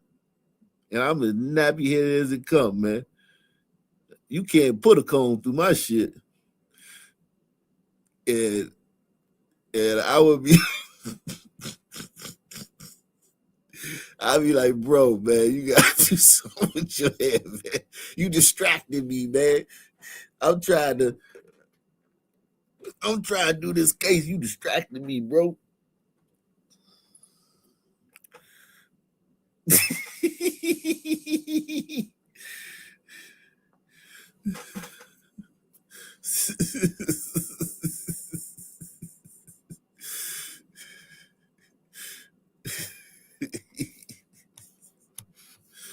To just tell you these words, you're like, this isn't happening. This isn't occurring. This can't happen.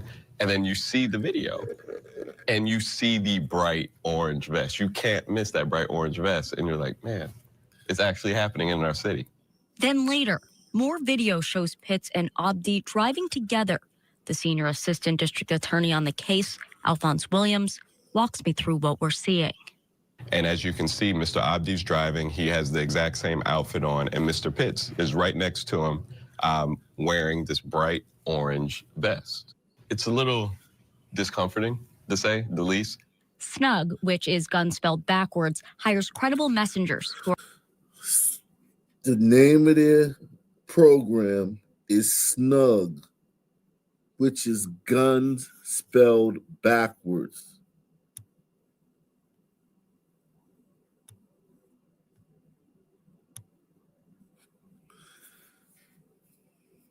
This the story. This the video that keeps on giving, man.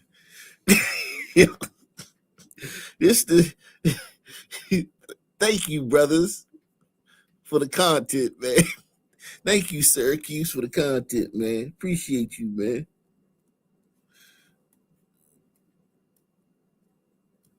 Thank you for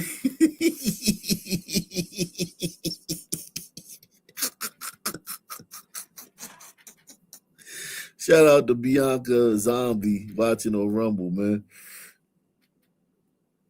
Woo!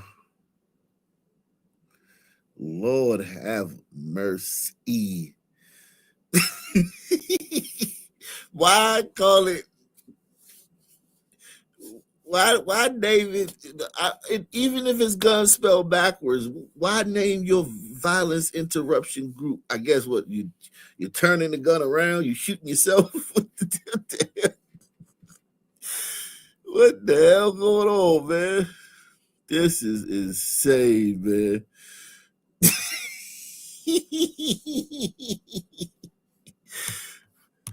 Snug, which is gun spelled... Discomforting, to say the least. Snug, which is gun spelled backwards, hires credible messengers who are often people with criminal histories to connect with at-risk youth and help keep them off the streets. Credible messengers. That's what they call them now. Credible messengers. I qualify as a credible messenger, man. I'm a credible messenger. Maybe I should do some of this one day. Maybe I should go apply for this, man. I won't be a violence into hell no. Hell to the no. Won't be no violence interruption. I'm a credible messenger.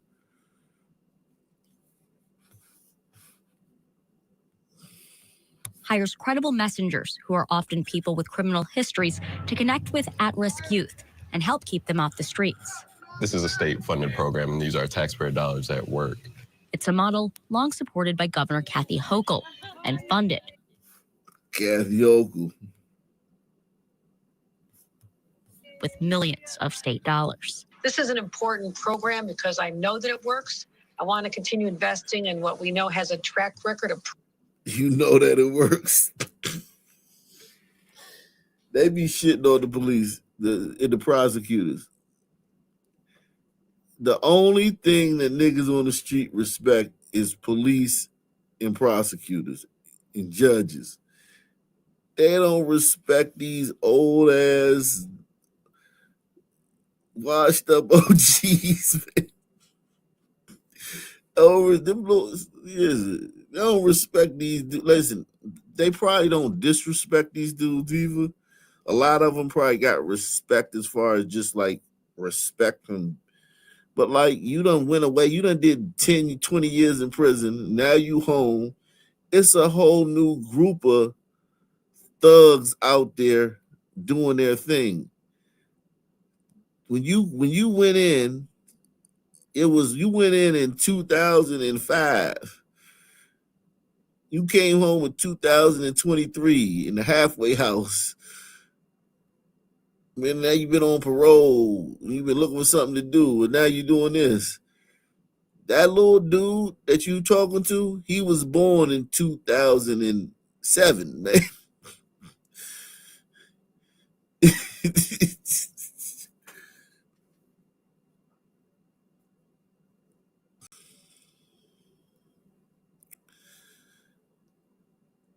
Jeez, man, this is a flawed model. This model is flawed.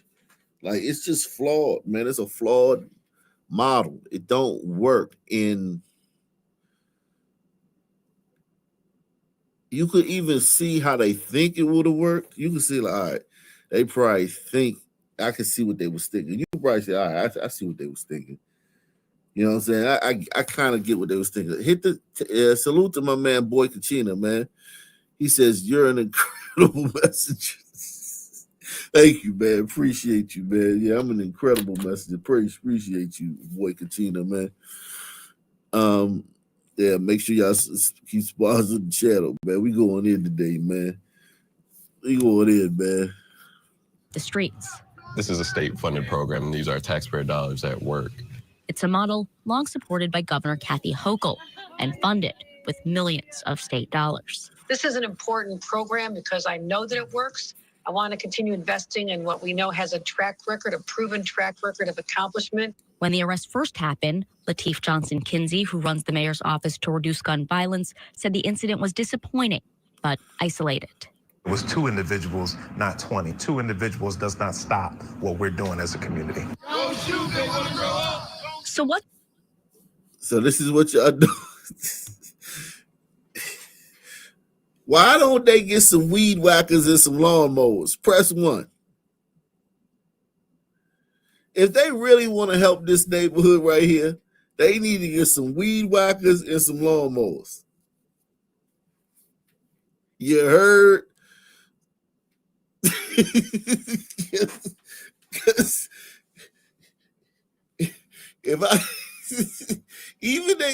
Trump even got the National Guard picking up trash. That's what they say. In DC, they walk around picking up trash. They cleaning up. They cleaning up areas that got a bunch of, just parks and stuff like that. Look at what these guys is doing, right? It would be better for this community if they got some shears, some lawnmowers, and some weed whackers.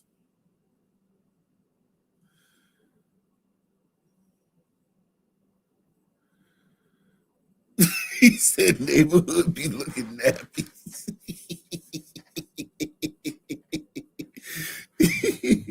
Yeah, man. Neighborhood got stubble, man. Neighborhood need a haircut, man. This neighborhood need a cut.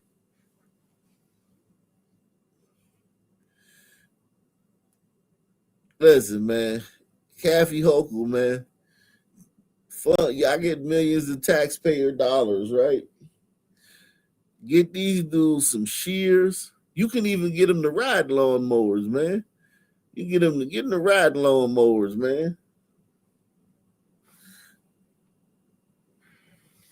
But yeah, man, they not they not addressing the needs. The community, the real needs in this community are not being addressed.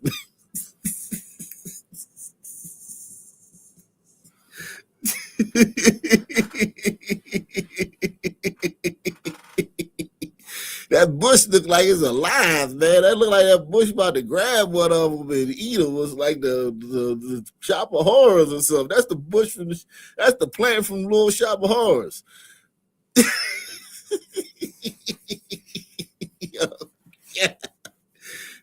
Yo, man. This is crazy, man.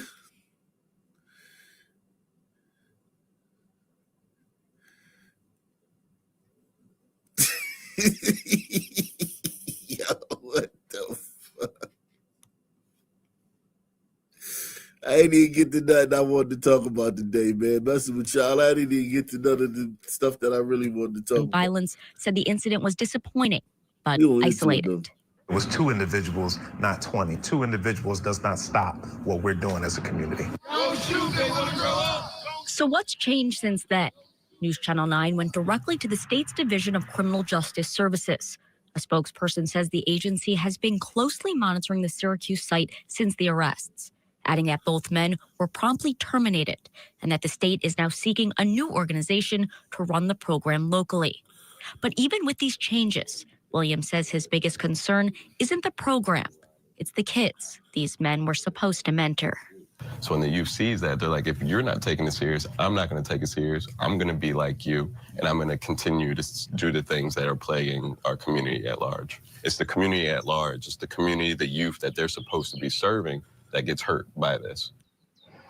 When I reached out to Syracuse Community Connections, which runs Syracuse Snug, the CEO would not comment on the case, only saying it's a very busy season and her time is limited. As for the governor's office, I am told they will continue investing in and... The director said, they asked for the director comments. The director said, man, it's a busy time of season. Damn, that's crazy. That they're supposed to be serving that gets hurt by this. When I reached out to Syracuse Community Connections, which runs Syracuse Snug, the CEO would not comment on the case, only saying it's a very busy season and her time is limited.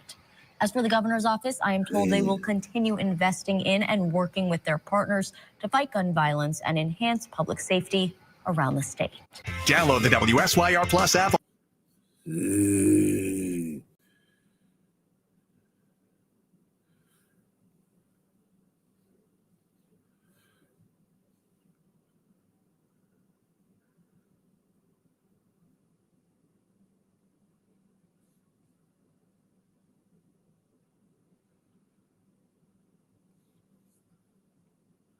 And now at 5, a grieving mother speaks to CBS News Miami after her son was shot and killed during a home invasion. The man who pulled the trigger says he was trying to protect himself from a break-in at his home in the middle of the night. CBS News Miami's Peter Dench joins us live from Richmond Heights with the latest on this story. Peter. Hold on, I'm confused. What the fuck? And now at 5, a grieving mother speaks to CBS News Miami after her son was shot and killed during a home invasion. The man who pulled the trigger says he was trying to protect himself from a break-in at his home in the middle of the night. CBS. And now at 5, a grieving mother speaks to CBS News Miami after her son was shot and killed during a home invasion. The man who pulled the... Oh, while committing a home invasion. He misspoke. He should have said while committing a home invasion. Okay. It's very confusing the way they word this. And now at 5, a grieving mother speaks to CBS News Miami after her son was shot and killed during a home invasion. The man who pulled the trigger says he was trying to protect himself from a break-in at his home in the middle of the night. CBS News Miami's Peter Dench joins us live from Richmond Heights with the latest on this story. Peter. Well, Jim, we can tell you that the homeowner actually showed us his own ring cam video that shows him flashing his gun initially to try to scare off the 4 intruders, but the mother of the man who was shot says the homeowner overreacted. The homeowner... You notice we seeing a lot of this lately? Have you noticed we seeing a lot of this lately? The mother, or they even suing the homeowner, or the homeowner getting charged with murder, or now she's saying that the mother saying he overreacted. We seeing a lot of this lately, man. Or is it just me? A lot of like home invasions where all the smoke is for the homeowner. His own ring cam video that shows him flashing his gun initially to try to scare off the 4 intruders, but the mother of the man who was shot says the homeowner overreacted. The homeowner did not want to be shown or identified, but he told us when he heard his mother screaming about the intruders at their home Saturday night, he grabbed his gun and says he was forced to shoot 26-year-old Quanteri Alvin Whitley. Quanteri. Sitting on a four-wheeler. throwing up the middle finger. Sitting on a four-wheeler throwing up a middle finger or throwing up a gang sign. One of them, because they blurred it. Why would they blur it? Why would they blur that? If it was the peace sign. If it was the peace sign, why would they blur it? Quandary. Yeah, man.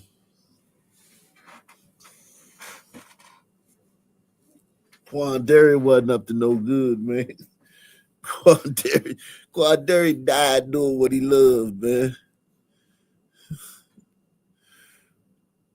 Quandary died doing what he loved, man. Take the $5 challenge, support the channel. It's only $5. We got 11. We need 9 more, man. 9 more. We trying to get 20, man. We trying to get 20, man, so we can come back tonight. So we have a show tonight, man. We trying to get 20, man. 20, and I'm gonna do a show tonight, man. Let's go. We very close, man.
Alvin Whitley. As I'm coming to go in the house, he charges at me. He comes inside right after me. So Brother, man. Oh yeah, nothing to see here. The homeowner's a brother. Oh yeah. This ain't gonna catch on. The mom, I feel bad for the mom. The mom probably thinks she gonna make it from national news, get Crump. Crump ain't even gonna report. Ben Crump ain't even gonna return her phone call. Press 1. This is a black homeowner. Ben Crump won't even return her phone call.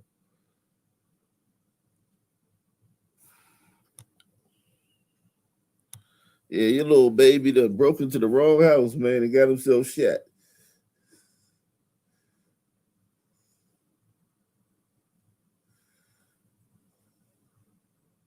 Oh yeah, the mom talking about something. Yo, you done, Mom. Sorry, Mom.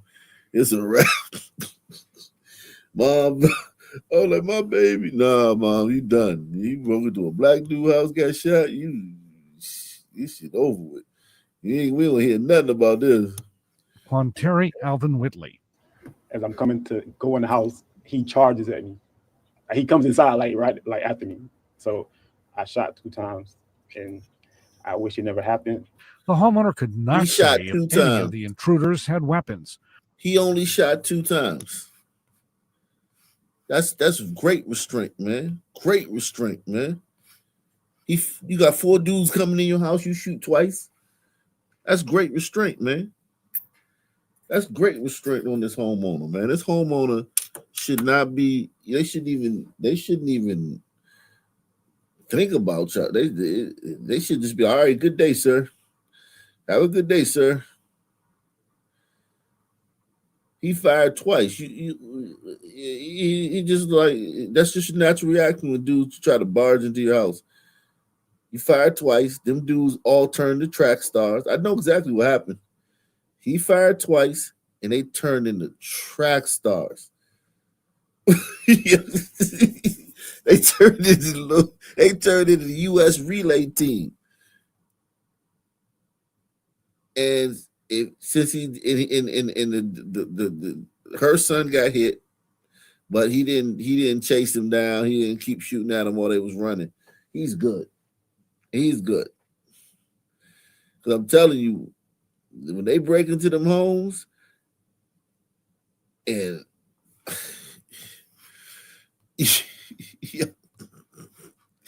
and you start shooting at them, they turn into track stars because they wasn't expecting it. Their natural flight, it's no fight, it's all flight.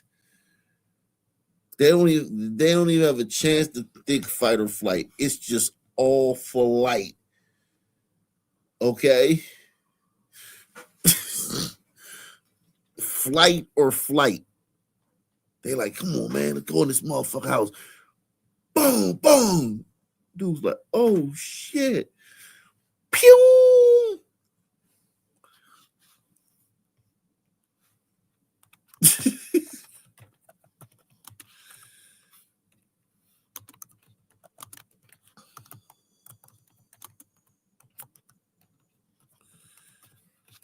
I saw the funniest one I ever saw. It had to be about 9. When was this? The funniest one I ever saw is outside of Atlanta. It was a long time ago, man. Here you go. This is the funniest one. I think I found it. This is the funniest. We're gonna get back to that one. Press the like button, man. Sponsor the show. Hit the like button. I think this is it. This has got to be it. This the funniest one I ever seen. Home invasion, right here. This the funniest one ever. Watch this. Just watch this.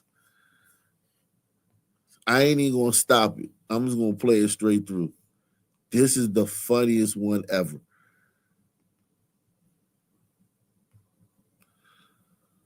You can help identify 2 home invaders. They were caught on camera as a woman in the house shot at them. Take a look. Surveillance video shows several men coming in through a door, and then watch as a woman inside opens fire. Channel 2's Nicole Carr is live in Gwinnett County. Nicole, that woman's roommate was there and had to console her. All right, we can only imagine what she was going through in that moment. What you're seeing and about to hear gives us a crystal clear picture of what was happening during that shootout and the 2 surviving suspects that police say they need behind bars. She exercised her right to defend her livelihood and property. Watch as this Gwinnett County woman rushes from her bedroom, unloading all her bullets on the 3 men who kicked in her front door. It's the dramatic, newly released video from around 4 a.m. Friday morning. The woman, a local restaurant manager, is staying in a Spring Drive home with a housemate for work-related reasons when she hears the 3 intruders, guns clearly in hand. Police saying they came here for cash and met their match. Did they shoot you? Yeah, they shoot me. As they exchange gunfire with drywall debris clouding the dark home, one man runs through a glass door. The man in the wig dies of his injuries in the driveway, and the woman, seen here being consoled by that housemate who gently takes away the gun, lives to tell and show police what happened. It's not common that we receive this caliber of surveillance video showing a crime unfold, an actual home invasion. Now police need to find the 2 surviving suspects. They're not wearing anything on their faces, so we highly anticipate that someone watching the evening newscast will recognize these people. And that video has been getting an incredible response on our Facebook and Twitter pages. You can also take a look on WSBTV.com and call Gwinnett County Police if you have any information. We're live in Gwinnett County. I told you, man. Yo, homie ran through the glass door. He ran through the glass door. They was like, they was trying to get him out of there, man.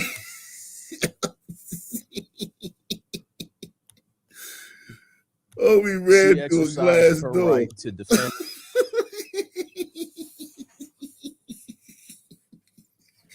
They wasn't expecting that. Watch this one come across. Watch him come across. Watch as this. He's shooting in the air. He's just shooting anywhere. He can't get him out of it. I wonder which one of them did she hit though? Like, I'm trying to think which one she hit. That's her right to. I think she hit this one because he buckled. Defend her. Let me see. Is that the one she hit? And and show police what happened. It's not common that we receive this caliber of surveillance video showing a crime. Or it could have been him. It could have been him because he ran right across. He ran right across her. I think he got hit too. Surveillance video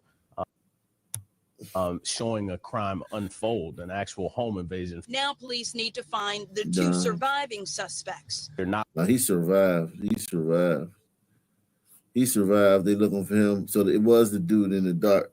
He got hit immediately. This one, he got hit. He the one died in the driveway.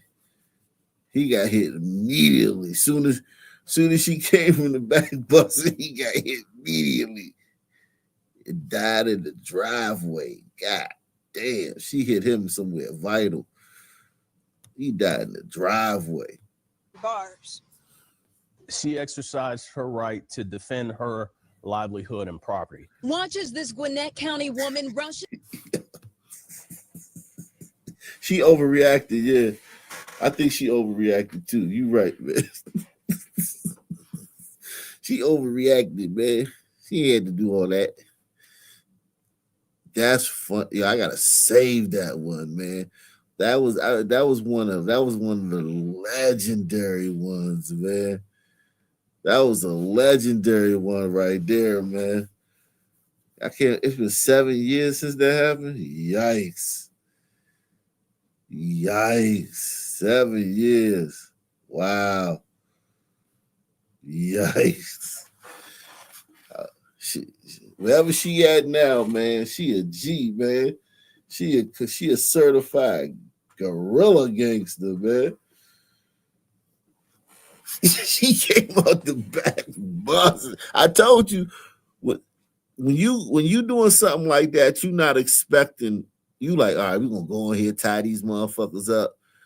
You know what I'm saying? We're gonna go ahead, hold everybody down, and tie them up. Soon as you just see you see the flash of that muzzle right in front of your face, man, there's no fight. It's only flight. Press 1.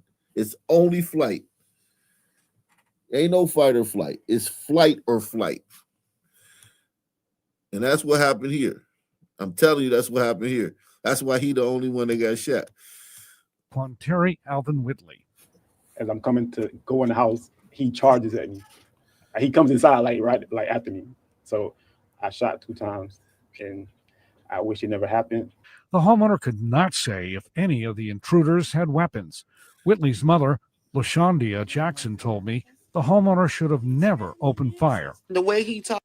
LaShondia. Crowded house, man. Full house, man.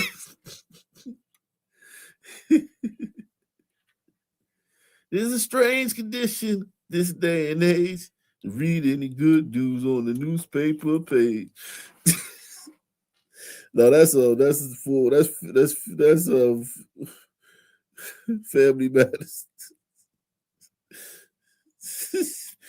Full house, man. God, no, man. Jesus Christ.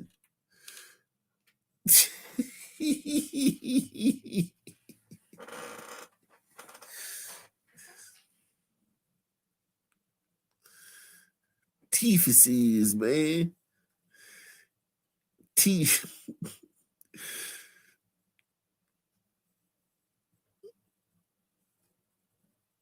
Wow, man. She got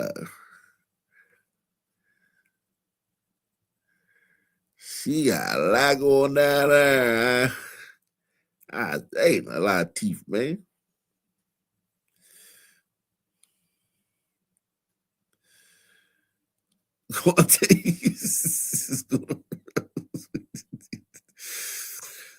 Jeez Christ. Yo, I gotta get a zoom. I gotta zoom, man. We gotta get a close up of this, man.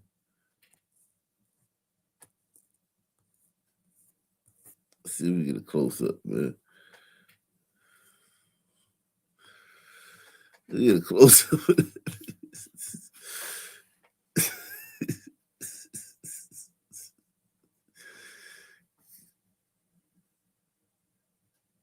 Jesus Christ.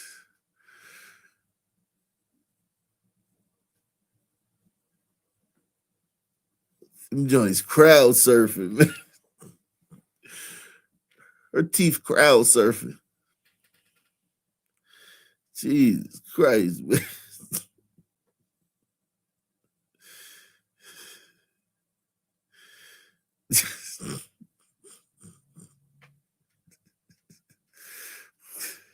Jesus.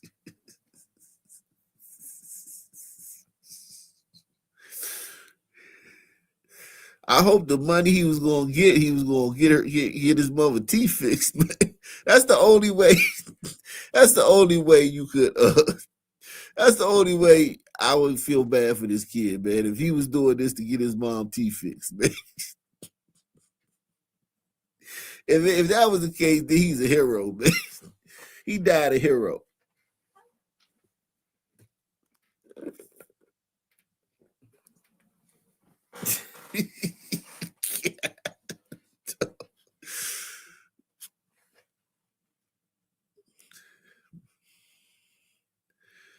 Jeez.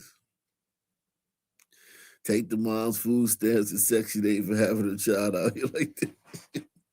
Yeah, he died a hero, man. He was trying to help his mom get her teeth fixed, man. I gotta respect that, man. I respect that. I gotta respect that, man. I ain't even gonna lie, but I respect that, man. He, I wish he would have, tried another way, man. But it was emergency, man. It was emergency, man. This was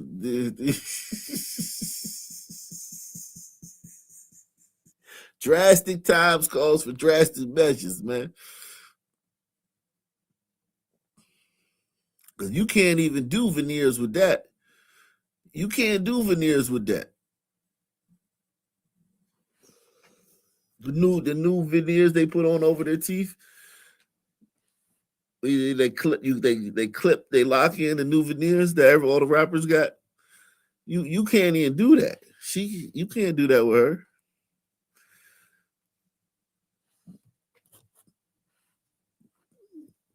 It just is what it is. Shout out to John, man. John in the building. He said the $5 challenge. Shout out to John, man.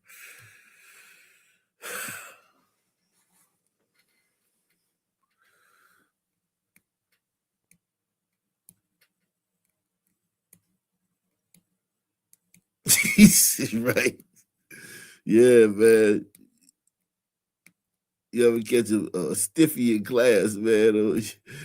You pull out your phone and see this, and you'll be. This will kill anything. This will ruin anything.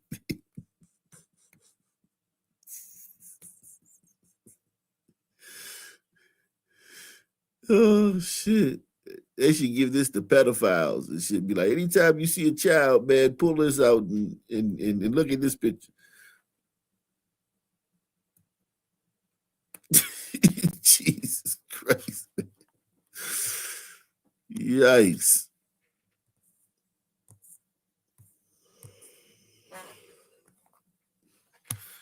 Jeez.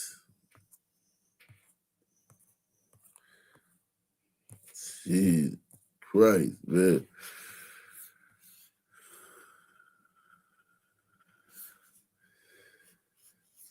Jeez. Breaking at his home in the middle of the night. CBS News Miami's Peter Dench joins us live from Richmond Heights with the latest on this story. Peter. Well, Jim, we can tell you that the homeowner actually showed us his own ring cam video that shows him flashing his gun initially to try to scare off the 4 intruders, but the mother of the man who was shot says the homeowner overreacted.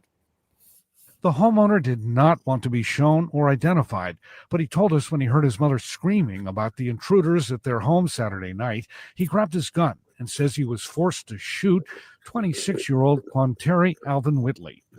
As I'm coming to go in the house, he charges at me. He comes inside like after me. So I shot 2 times, and I wish it never happened. The homeowner could not say if any of the intruders had weapons. Whitley's mother, LaShondia Jackson, told me the homeowner should have never opened fire. The way he told about his mother came out and said that they need to get off her porch or she's going to call the police, then why she didn't call the police at that moment? If that was what they needed to do to avoid shooting him and killing him. Yeah. He said the mother came outside, told him to get off her porch. That's what. Hold on, because this is secondhand. She wasn't there, but this is. I guess this is what she heard from one of the survivors, right? She's telling you what she heard from one of the survivors because she was not there. But let's try to hear what she said. One of the other survivors told her. LaShondia Jackson told me the homeowner should have never opened fire. The way he told about his mother came out and said that they need to get off her porch or she's going to call the police, then why she didn't call the police at that moment? If that was what. So she said the mother said that she was the guy's mother, I guess the homeowner's mother, saw them on the porch and told them to get off the porch,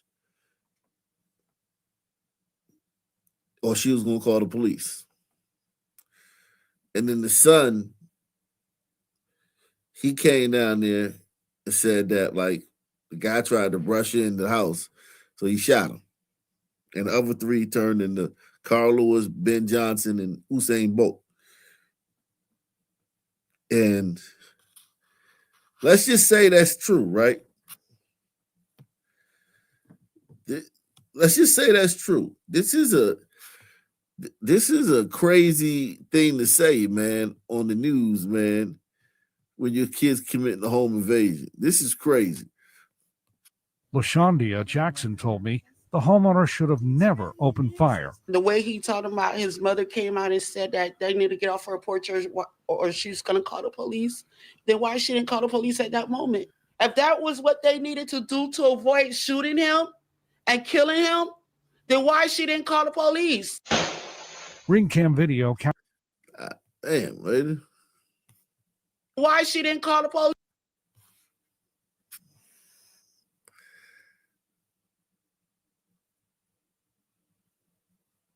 She speaks well, though. For a person with that condition, she speaks well. Press 1. I'll give her that, man. We're going to look at the bright side, man. She speaks very well for a person with that condition, man.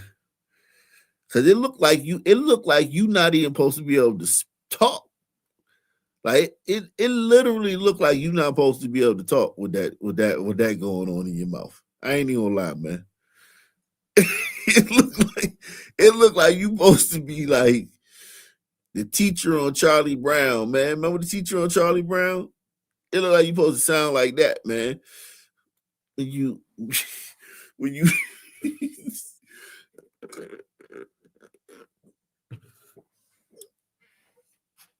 But she speaks well, man. Salute to her, man. I guess she adjusted. She been like that for a while, man. She had to listen, man.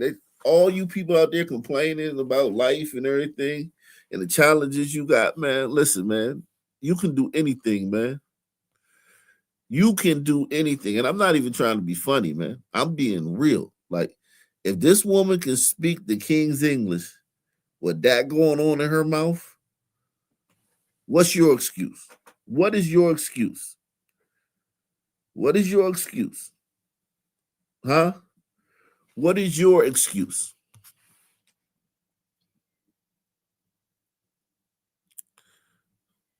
You have no excuse.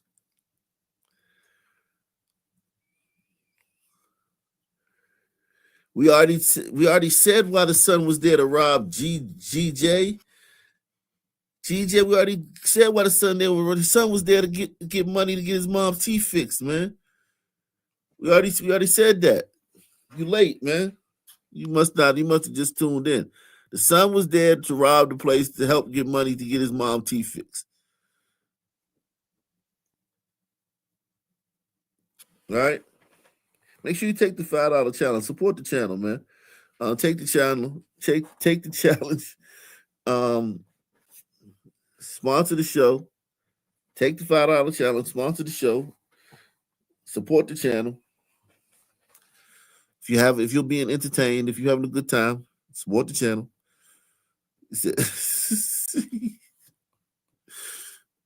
Please. Ring cam video captures the moment shots were heard. The homeowner says he did not want to have to fire. I'm literally holding the gun up. My finger's not on the trigger. I'm trying to scare them, like trying to get them like to leave. Never pulled it out, never used it. Ever. But Jack, I believe him, man. He don't sound like the type of dude running around. Look at his shoes. Some man wouldn't be caught dead. Them Jones, press 1. Real son, man. A real nigga would never be caught dead in them joints, man. Bury me in some Jordans. A real nigga gonna say, bury me in some Jordans. Wouldn't be caught dead in them joints, man. Real son, man, would be caught dead in them joints, man.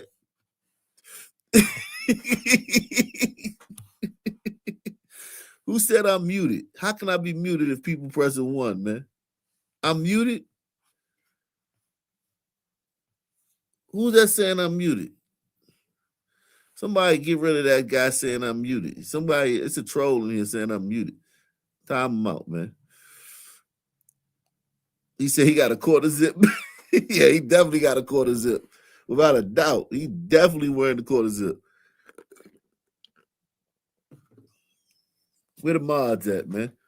But yeah, this listen, man.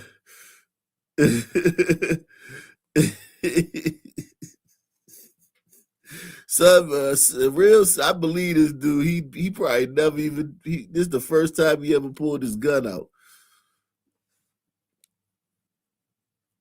The first time.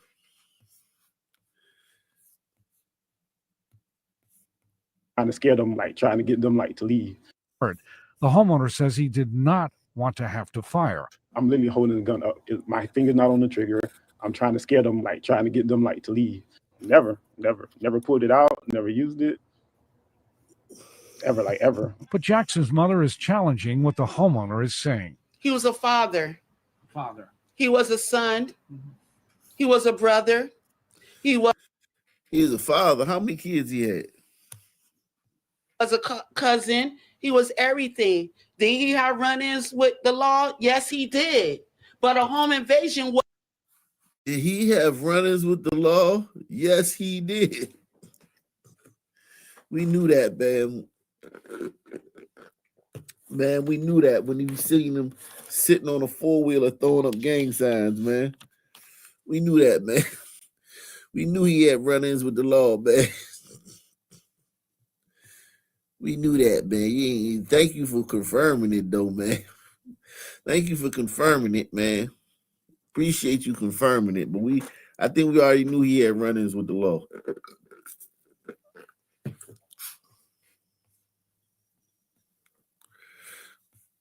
Did he have run-ins with the law? Yes.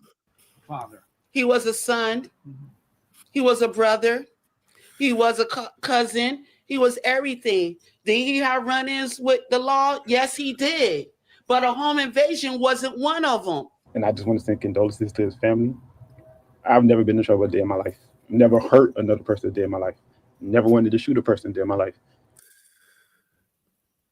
The Miami-Dade Sheriff's Office told us this is an open investigation and they could not say if any charges will be filed. Meanwhile, they are looking for the 3 people who took off. If you can help, call Miami-Dade Crime Stoppers at 305-4. I know who can help us find the 3 people that took off. I know who can help us find the 3 people that took off.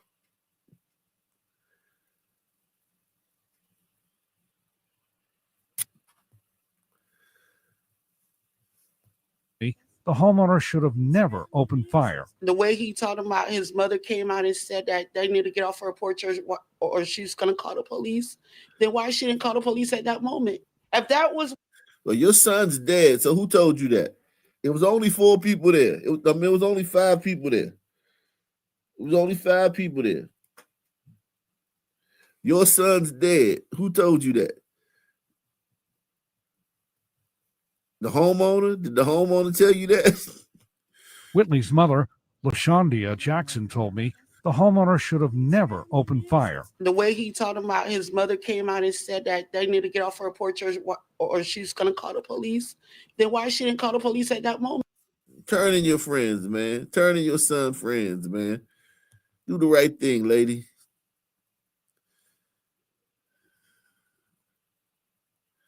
We did this the other night.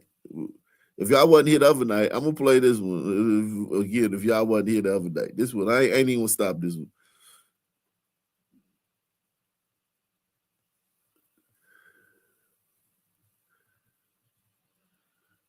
Holy crap! An armed home invasion at an Airbnb rental turned into a shootout in Osceola County that happened earlier this month in the Champions Gate area of Davenport. The sheriff says 5 people are now behind bars. As West 2's Justin Shecker found out, deputies are increasing their presence in the popular tourist area. An old Wild Wild West shootout inside the house. And miraculously, nobody was shot. Nobody was injured. A lot of damage to the house. These photos of bullet holes in the walls show the aftermath of an armed home invasion that turned into a shootout on November 5th at an Airbnb rental on Leader Street in the Champions Gate area. Back door, the sliding glass doors were shot out. There was bullet holes throughout the house, numerous. Osceola County Sheriff Christopher Blackman says a teenage victim told deputies that a group of men dressed in black and wearing ski masks approached her outside the home. They come up to her at gunpoint, took her back inside the house and was trying to do the home invasion. But they didn't know inside there was other guys inside with guns as well. Deputies searching the neighborhood arrested these 2 suspects after the victim positively identified them.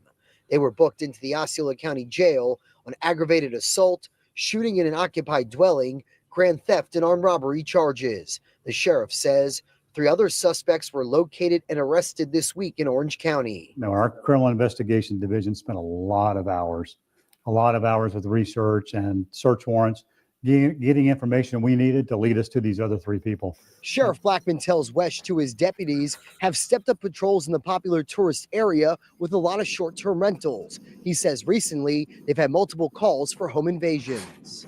So I would say to any tourists that are down in that area, be careful. You know, you're in Florida and you're on vacation, stay alert, stay vigilant. And to the people that live there, if you see something out of the norm, say something, let us know. The sheriff says his detectives are investigating whether these 5 men could be suspects in the other home invasion.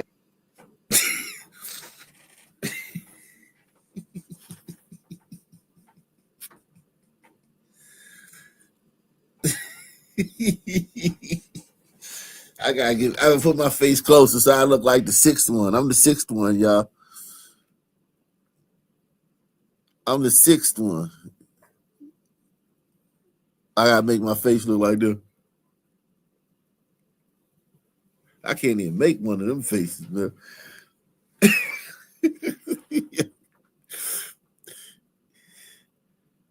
Yo, they was on the short bus and they was like, yo, man, we gonna do, I got a lick for us. Yo. This the short bus crew, man.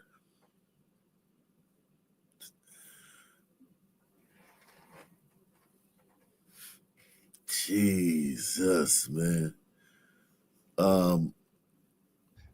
In Syracuse, they were hired. And now at 5. These stories taking too long, man. I gotta speed up, man, because I got a couple of things I wanted to get to, man.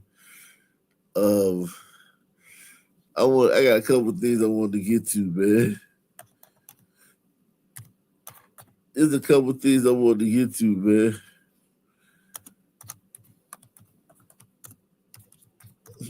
These stories taking too long, man. You're taking a live look at a Westside Burger King restaurant. It was the scene of a Saturday night double shooting. One person died. Another was sent to the hospital after that shooting. Just hours ago, the restaurant reopened for business. Police have identified the suspected shooter as 28-year-old Dewan Barrett. He remains in jail tonight without bond. He was charged with murder, attempted murder, and armed burglary. The police report was just made public today, but there are still some questions about what really happened inside the restaurant after the mother of one of the victims posted comments on social media. News 4 Jax reporter Eric Gabagay is joining us live outside that restaurant to explain. Eric? Well, 18-year-old Matthew Jackson was the Burger King employee who was found shot to death there inside the restaurant. His mother posted onto social media that her son died from a hamburger. Adding to that are multiple posts on social media, including employees of nearby businesses here that are all saying that this all started over an argument over food. But I have here in my hand a police report. And Jesus, that thing is redacted like a motherfucker. God damn. And a police report, and nowhere in this report does it mention anything about an argument over food that turned violent. Now, according to JSO, well, I mean, it could be right here. They could say it right. There's a lot of places it could be said about an argument over food. This one. Over food that turned violent. Now, according to JSO, patrol officers were called to the restaurant because of a complaint. While the caller was on the phone with 911 dispatch, shots were fired. When officers arrived, they found the body of 18-year-old Matthew Jackson, who was found shot to death. Officers also found 33-year-old Ray Cummings, who was suffering from being shot and later taken to the hospital. Now, according to the police report, Cummings and Barrett knew each other and had previously been friends until they had a falling. Oh, so it's deeper than just a hamburger. Hold on. Shots were fired. When officers arrived, they found patrol officers were called to the restaurant because of a complaint. While the caller was on the phone with 911 dispatch, shots were fired. When officers arrived, they found the body of 18-year-old Matthew Jackson, who was found shot to death. Officers also found 33-year-old Ray Cummings, who was suffering from being shot and later taken to the hospital. Now, according to the police report, Cummings and Barrett knew each other and had previously been friends until they had a falling out a year ago. Oh, he got shot. He wasn't even in the middle. Okay, he wasn't the target. Okay, so this guy right here, this is the shooter. This is the guy that got killed. The other guy that got shot was this guy's friend. This guy's friend was the other guy that got shot who survived. So this guy died. He must have either gotten away or tried to break it up, or maybe he got hit with a stray. But this guy was arguing with his friend that worked at Burger King, not this guy. Wow. That's crazy. Fired. When officers arrived, they found the body of 18-year-old Matthew Jackson, who was found shot to death. Officers also found 33-year-old Ray Cummings, who was suffering from being shot and later taken to the hospital. Now, according to the police report, Cummings and Barrett knew each other and had previously been friends until they had a falling out a year ago. Now, this is where it gets a little bit confusing because the report mentions the two men greeting each other and then a fight breaking out. It's unclear if Cummings was also an employee or a greeting each other in a fight breaking out. And this guy, he got in the middle. Okay, he got hit. He probably didn't have nothing to do with it. Or maybe he tried to break it up. Maybe he tried to break it up because he's an employee there. Maybe he tried to break it up. So here's my thing. Why niggas do so much gay shit, man? Niggas show up to your job and want to fight with you because y'all used to be friends. Like, nigga, move the fuck on. Find some new friends, nigga. Find some fucking new friends, nigga. And I'm a son, man. I've been around, man. It's hard to tell niggas that you don't want to be friends no more. Especially in the street, man. In the street, it's very hard to tell niggas you don't want to be friends no more. Niggas act like a bitch when you do that. They act like a whole bitch. Shots were fired. When officers arrived, they found the body of 18-year-old Matthew Jackson, who was found shot to death. Officers also found 33-year-old Ray Cummings, who was suffering from being shot and later taken to the hospital. Now, according to the police report, Cummings and Barrett knew each other and had previously been friends until they had a falling out a year ago. Now, this is where it gets a little bit confusing because the report mentions the two men greeting each other and then a fight breaking out. It's unclear if Cummings was also an employee or a customer who happened to be in the restaurant. Now, according to the report, Jackson tried to break up the fight, and that is when he was fatally shot. We're still trying to confirm. He tried to break up the fight. He was fatally shot. So two guys, and I'm sure that I think two guys that weren't even employees got into a fight.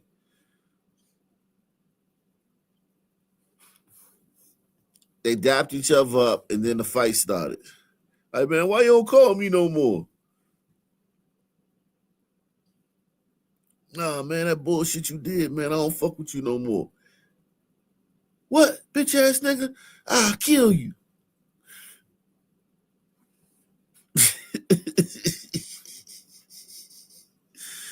Niggas really be doing shit like that, man. I ain't even trying to lie, man. I ain't even gonna lie to you, man. Street niggas be acting like some hoes, man.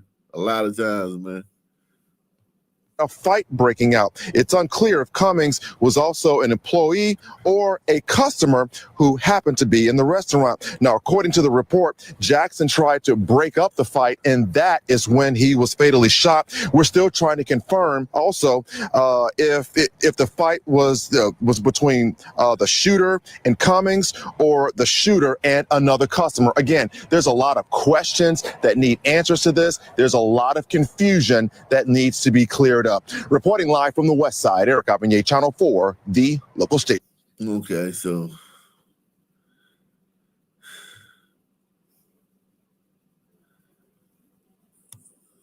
police tell us 18-year-old Matthew Jackson was trying to break up a fight before the Saturday shooting.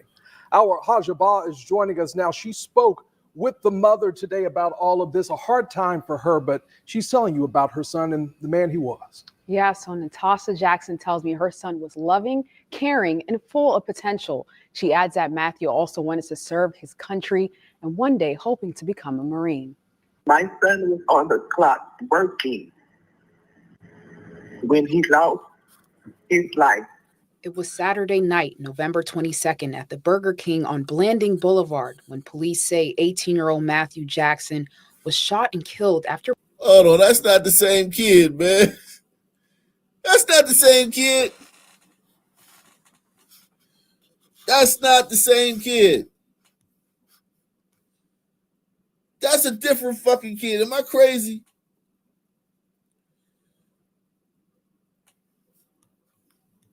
Breaking up a fight. The only question I have is why did you take my baby away? Why did you take my baby away from me? JSO arrested 28-year-old Dawad Barrett, charging him with second-degree murder, attempted murder, and armed burglary. Natasha Jackson said her son loved football, loved to cook, and That's not the same kid they showed us in the other news thing. That's not the same kid they showed us in the other news station. Spending time with his sister, and that he had dreams of joining the Marines. Telling me 3 days before he died, Jackson took his test to enlist.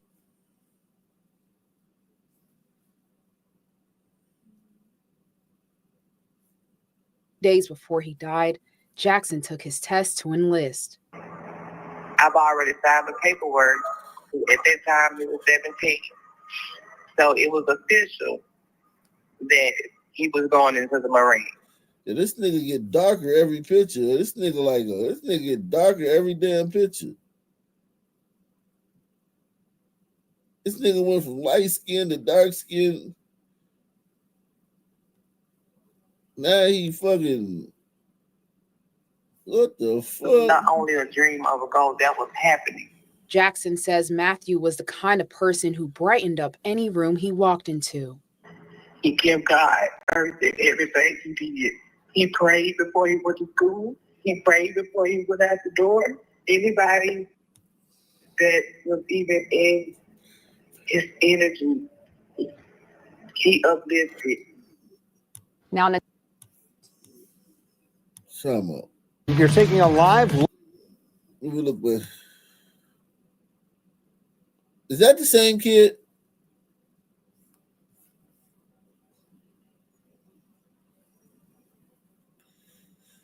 Is that the same kid?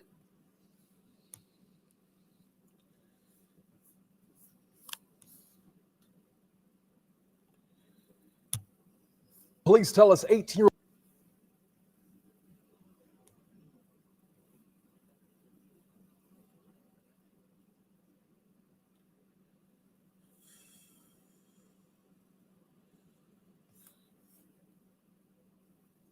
Yeah, I don't know, man. This story is weird as fuck, man.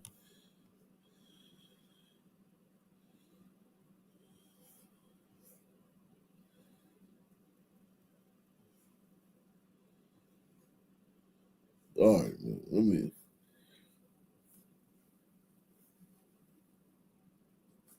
Salute to everybody joining us, man. Y'all can tell I slept with my CPAP last night, man. I know y'all like, damn, he ain't even nodded one time, man. I slept with my CPAP last night, man. I got a good 8 hours with my CPAP last night, man. A good 8 hours. Like a solid, probably 9 with my CPAP last night, man. Woo. You talk about some good sleeping, boy. I ain't slept that good in a long time, man.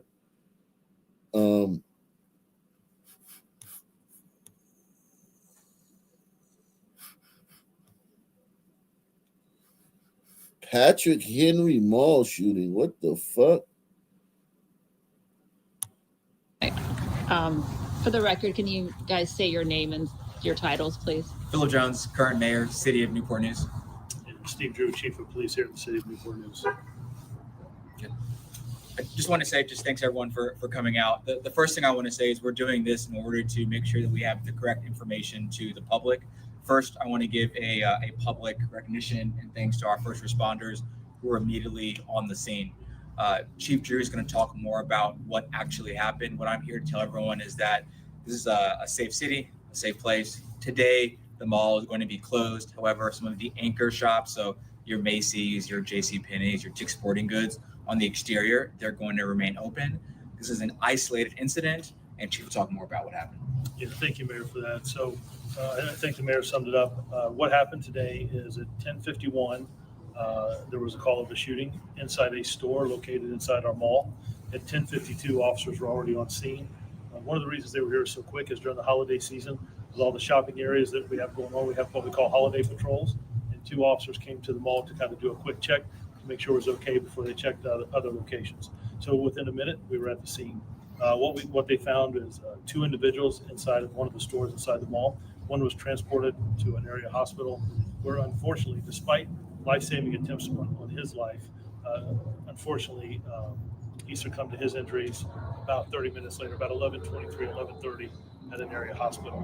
So what's occurring right now is we do have 1 individual in custody of person of interest. We are not looking for anyone else. There is evidence being recovered inside the store. 2 firearms have been recovered and some other items for evidence. We're conducting an interview as we speak. These 2 individuals, we're unsure of the relationship. What we know is, or what we believe at this point. Okay, so only 2 people got shot. Only 2 people got shot. Okay, so only 2 people was involved in the incident. Only two people was involved in the incident. Gotcha. So it's no mass shoot. Just 2 niggas doing what niggas do. Doing what niggas do. Yo, man, what the fuck? Yo, fuck you, bitch ass nigga. Fuck you, bitch ass nigga. Fuck you, nigga. No, fuck you, nigga. Fuck me. Fuck you, bitch ass nigga. Fuck you, bitch ass nigga.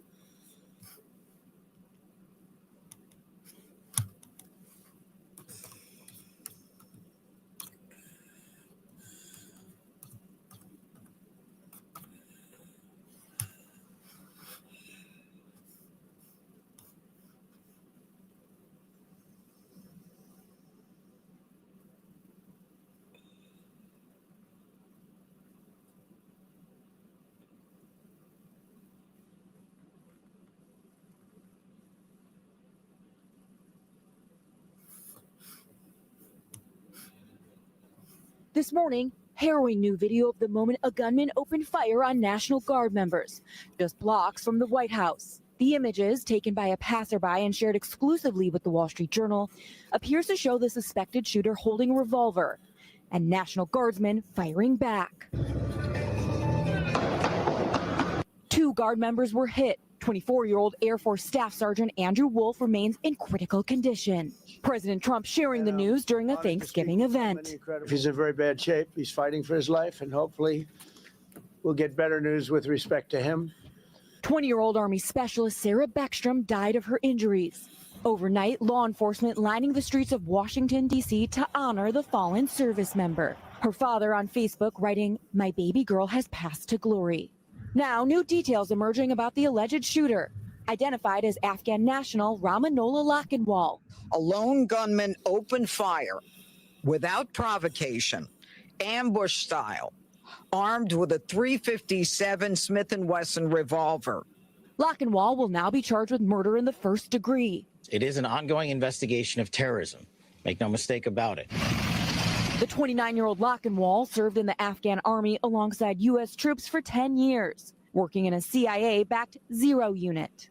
Vetted by the Department of Homeland Security, the Department of Defense, the FBI, and the National Counterterrorism Center, Lochinwall came to the U.S. in 2021 under a Biden-era program. He had not yet been granted lawful permanent residence, but he was granted asylum in April of this year under President. If this was if it was the other way, they wouldn't have reported it like this. They would have hid it. Look how they tried to get Biden off the hook. Vetted by the Department of Homeland Security, the Department of Defense, the FBI, and the National Counterterrorism Center, Lochinwall came to the U.S. in 2021 under a Biden-era program. He had not yet been granted lawful permanent residence, but he was granted asylum in April of this year under President Trump. The White House, however, putting responsibility solely on the Biden administration, stating in part Thursday, "This animal would have never been here if not for Joe Biden's dangerous policies." The U.S. Immigration Agency has now launched a re-examination of green card holders from every country of concern. President Trump on Truth Social overnight, vowing to permanently pause migration from all third world countries. I think that's a great idea. I mean, what do we need people from countries? What do we need people from third world countries here for? Like, what are they going to do? Like, if they had any great ideas, if these people had any great ideas, their country wouldn't be a third world country.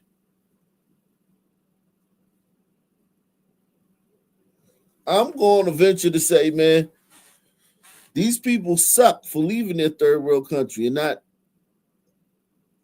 helping to fix it.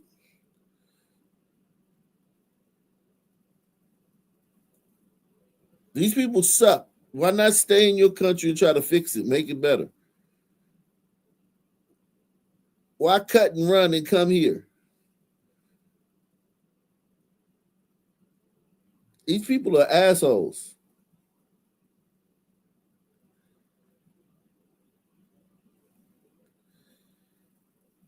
These people, these refugees, not refugees, but these immigrants are assholes. Stay in your country. Yeah, it took that woman dying, man, for this to happen. But she a service member. Service members give their life, they sacrifice their life all the time. And the alleged shooter was shot by another National Guardsman during the attack. He remains in the hospital in custody. But questions remain about what happened in the past 4 years that would prompt the suspect to allegedly drive across the country and commit this heinous act. Laura. So many questions, Melanie. Thank you. Hey, thanks for watching. And don't forget, you can catch the Today Show every morning on NBC or take Today when you're on the go. Just follow the Today podcast on Apple Podcasts, Spotify, or wherever. Well, tonight, Haitians living in the U.S. are worried after the Trump administration decided to end TPS. Many of them live here in South Florida, and in less than 60 days, they could be deported. CBS News Miami's Yvonne Taylor joins us from Doral with reaction. The Trump administration officials are already urging TPS holders to self-deport if they don't want to be forcibly removed. A Haitian woman who... Hey, man, we about to deport you, man. You speak English, motherfucker. Knowing all this. Man, speak English like a regular English-speaking person, man. Fuck that. I'm hardcore. I'm like Trump, man. I'm going hard, man. Man, no accents, man. We ain't even going with no accents, man. You better start speaking like American, man.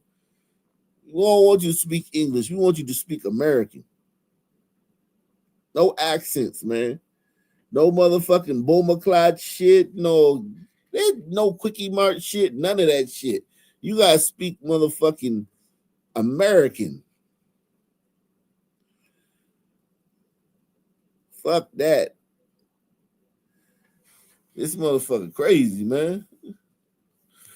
has lived in South Florida for 2 decades told me the decision is inhumane and she's going to fight. For me and for many, it's just a death sentence. Farah Larie is one of... To send you back to your beloved country is a death sentence?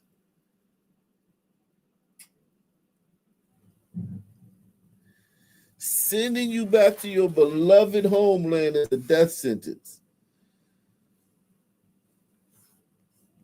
The more than 350,000 Haitians whose temporary protected status will end on February 3rd, 2026. If an administration said that the condition... Oh, you got a whole year. You got a year and some change, man. February 2026, you got a year and some change. Oh, no. Next year. Oh, okay. You got a couple months. Damn. You got 3 months. Yeah. 3 months, man.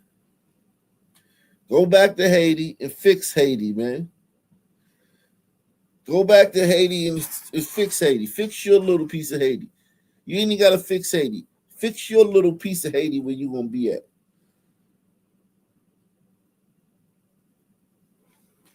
Go back to Haiti and fix your little piece of Haiti.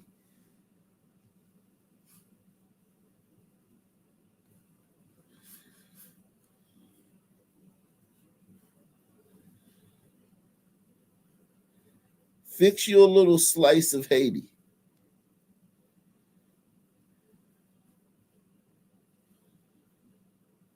You know what I mean?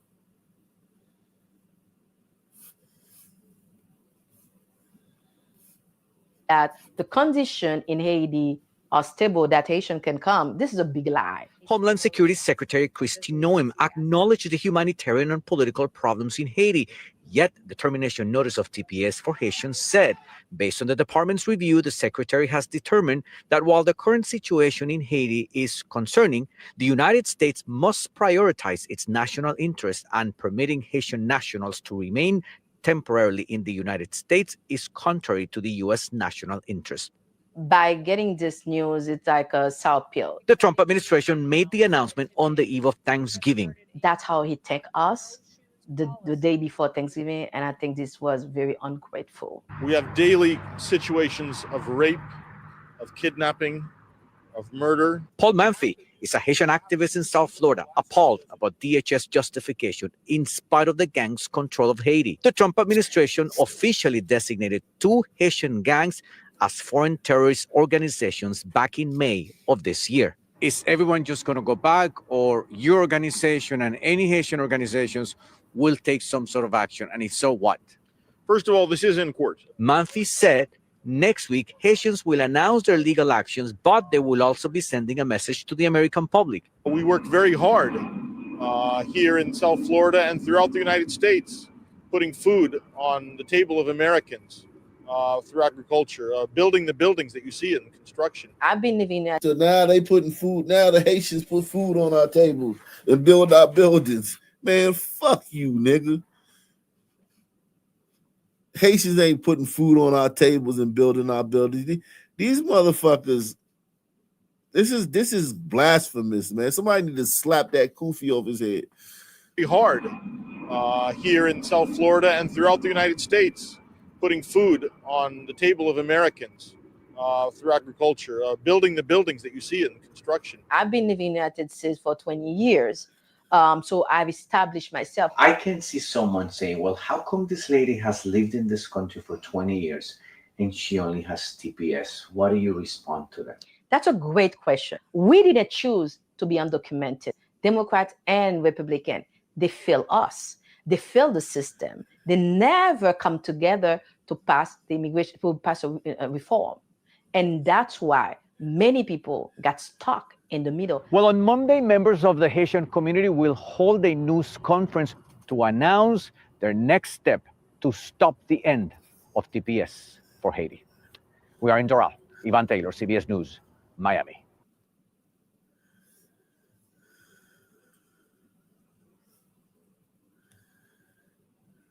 U.S. President Donald Trump has announced that he will permanently pause migration from all third world countries. Mr. Trump says he will remove anyone who is not a net asset to the United States or is incapable of loving the USA. Now, joining us to discuss the situation is Erwin. Sponsor the program. Sponsor today's show. Take the $5 challenge if you haven't. Today is the day. Take the $5 challenge if you haven't. Sponsor this program.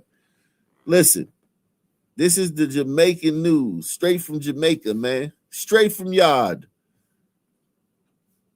Claire, he's the managing director of the New York-based Caribbean Immigrant Service. Thank you so much for joining us, Mr. Claire. Good evening. Thank you for having me. All right, now, Mr. Claire, could you tell me which countries, this latest policy, which countries are expected to be impacted? Your guess would be good as good as mine. There's a lot of uncertainties around that.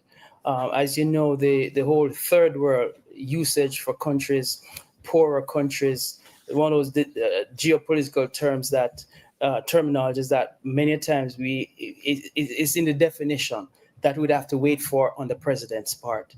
The president made this comment right after the event, so I'm not certain sufficient thought was given to his response. So we'll just have to wait to see who are defined as such. You might recall earlier in the year, some 12 to 13 countries faced similar. Jeez.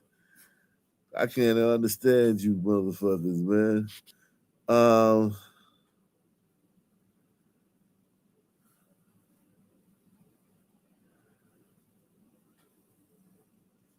Let's go ahead. English. By the side of the road, at the edge of the Everglades, people gather in protest. Another detention center has opened. Not in our watch, not in our nation. Nothing but liberal white women. Nothing but liberal white women. Not to our neighbors. Space to receive. Like this brother, he got on the jacket. He was working. He was walking home from work. They was like, "Hey, brother, come on, man. The president racist." He was like, "Oh, racist? Oh shit, I'll fight some racism."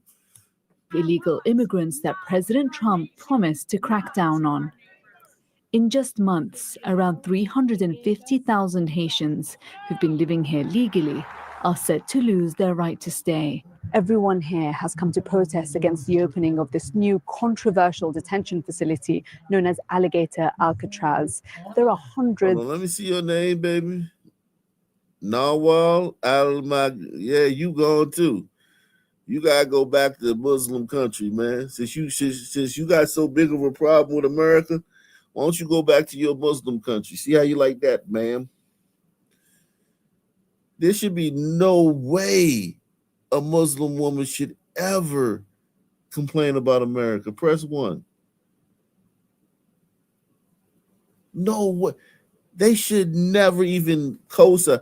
She should have said, "Oh, no, I'm not getting on there and talking about this shit. I'm not getting on here showing these people. I'm not even going to give these people no light. Shit, you know what you know what my life was like in my country? You know what life is like for women in my country? She supposed to be like, she supposed to never, ever, she supposed to be a Muslim woman supposed to be the most patriotic woman in America. A Muslim woman supposed to motherfucking like be drinking a fucking Milwaukee best and like have a red pickup truck with a goddamn flag in the back. Every Muslim wants to be riding around with a red pickup truck with a flag in the back. No one's like, fuck America, fuck yeah.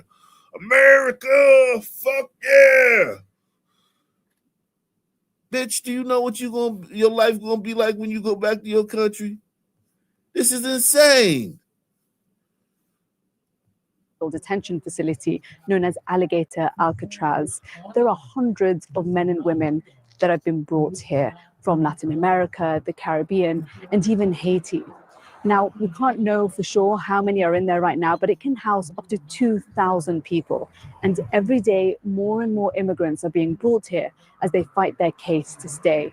It's become a powerful symbol of Trump's tougher stance on immigration. In 2010, Haiti was given temporary protected status by President Obama following the devastating earthquake. The idea of it is simple: to offer refuge to people from countries struck by disaster or violence. You know, there are so many people out there that say President Trump was democratically elected. You know, he was quite clear about his immigration policies before he took office, that it was an America First policy, that he was going to be tougher on immigration. What would you say to that? I'd say so many people who voted for President Trump thought he was going to go after violent gang members, because that's what he said he was going to do. Yeah. And yeah, definitely that's the media. We got to get these violent gang members and these pedophiles out of here. First, we're going after them. But as we're going after them, oh yeah, you illegal too. All right, you come on too. You illegal too. Come on too. After violent gang members, because that's what. Repeal the 19th. Facts.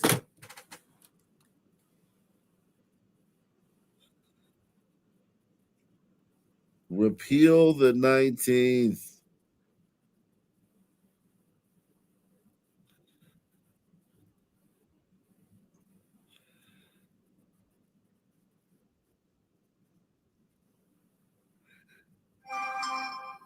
Repeal the 19th.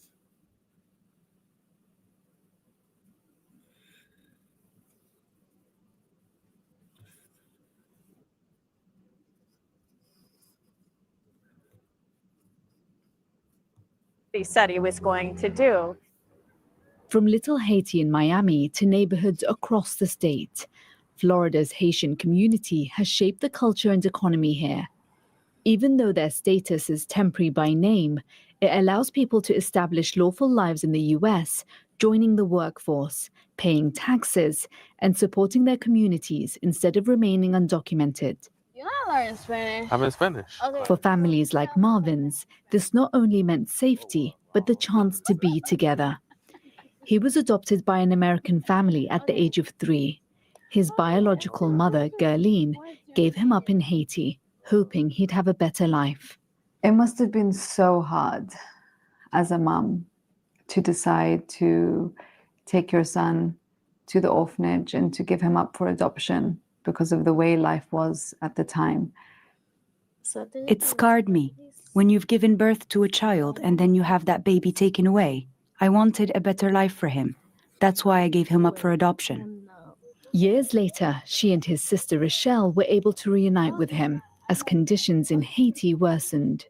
What I was most afraid of is, I would say, getting kidnapped, because I've seen, like, I was at school and I've seen young girl like me get kidnapped, and then even they asked a ransom for them and then they didn't get them back, or it's either they raped them and they killed them. So I was most scared of that. What do you dream of? I always want to be a... Wow. Don't let this go over your head. Don't let this go over your head. Don't let this go over your head what this girl's saying, man. Listen to what she's saying, man.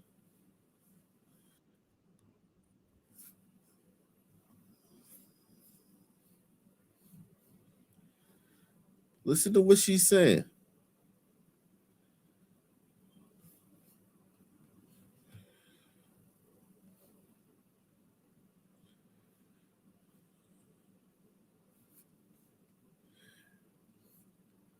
This woman should be most patriotic. She should be so patriotic. She should be MAGA. Listen to the life over there in an all-black country. Because remember, Haiti's an all-black country. Haiti is like the only white people over there is like missionaries and shit, right?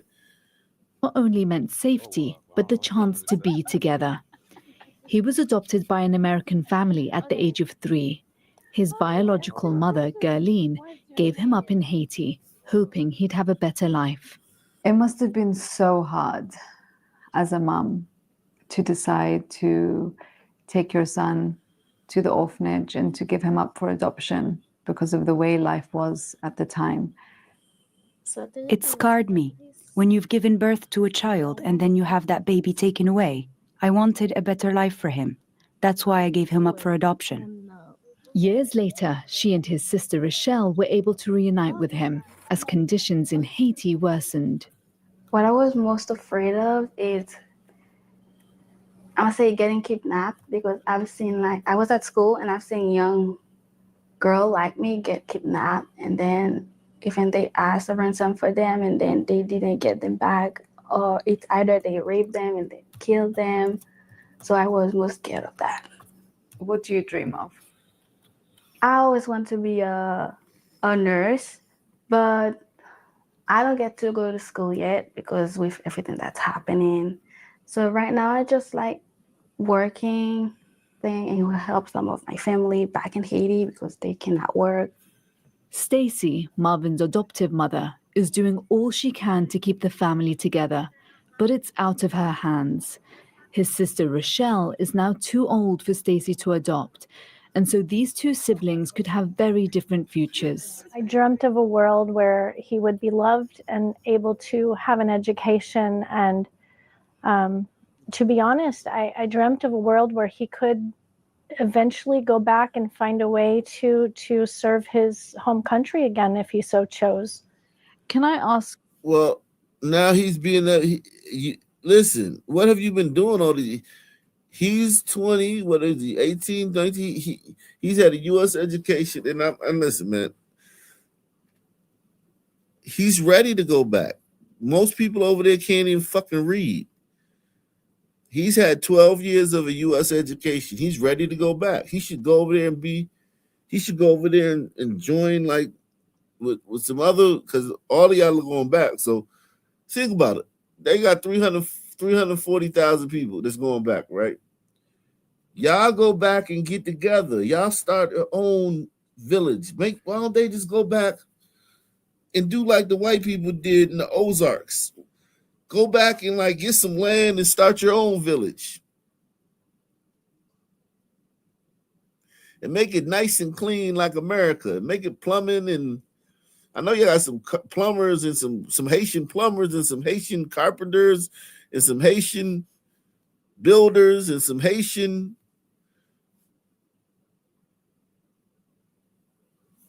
He said he don't speak French. Even better. He's an American. You speak American, motherfucker. You're special. You can be y'all go back to Haiti and build your own store, buy some land or take some land or gentrify an area and make it nice like America.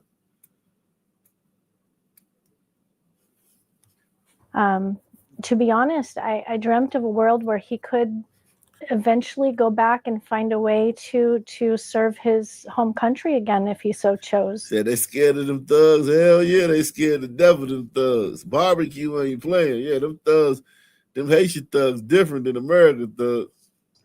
Can I ask you who you voted for? I did vote all three terms for President Trump. I'm a conservative voter. Yeah, she voted for Trump. Historically, I feel that the Republican Party in the United States is completely out of touch with their voting base and how we feel about this immigration issue. Do we want open borders? Absolutely not. Do we want criminals Absolutely not. deported? Absolutely. But to rip families apart like ours and deport deport people to countries where it's absolutely unsafe and they're facing uncertain death on day one of arriving back in their home country is unthinkable. And that's why we shouldn't be taking people. You should never take people from a country where they're facing death the second they go back. Like, that's a shithole. And unconscionable. Trump is delivering on his immigration promises that millions of Americans voted for. Now Stacey wonders if her vote helped create what her son fears most. How do you feel about the prospect that they might be sent back to Haiti? I think I need a minute real quick. I'm not sure.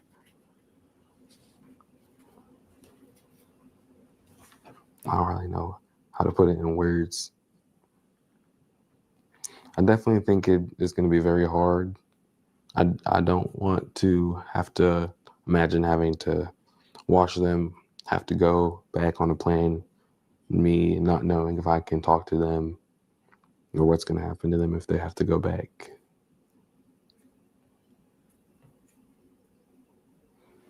What is it that worries you? If they get sent back, what is it that scares you?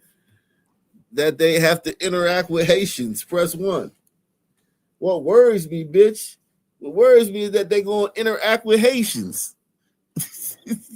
They're going to be around Haitians.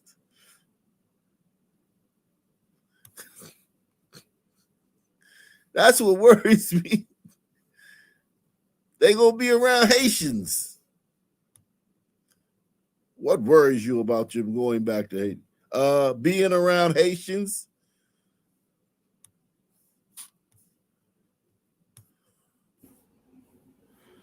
What is it that worries you? If they get sent back, what is it that scares you? I'm just scared that I'll lose contact with them again, and I might never see them again after I've built all of these great memories and things already with them. I love my sister very much, and I don't know what I'd do if anything happened to her.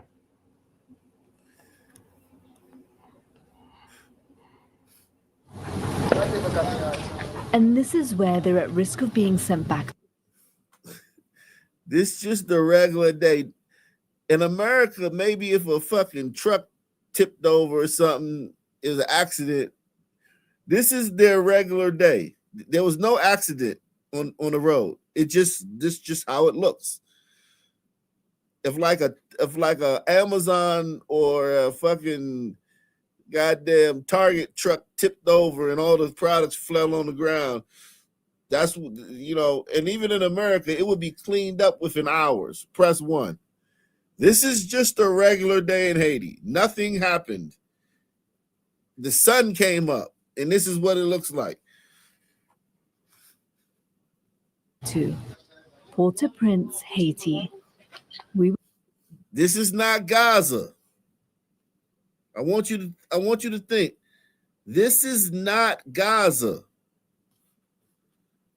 Because I mean, some people just tuning in may think that we're showing the pictures of Gaza. No, this is not Gaza.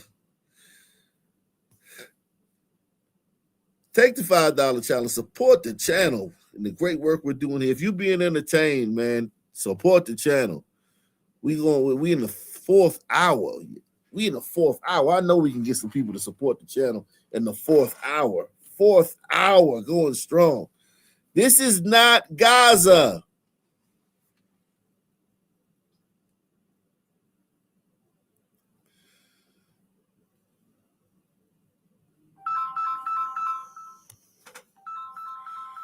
Uh-oh.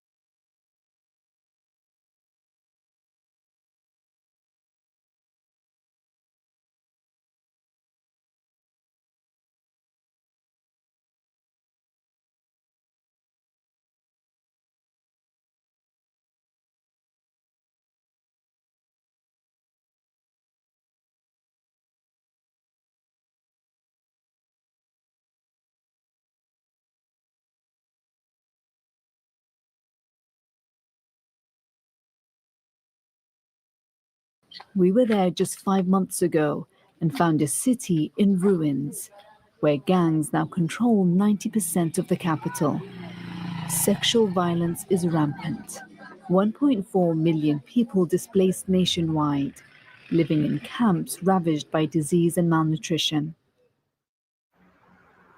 For now, Marvin's family are living in limbo.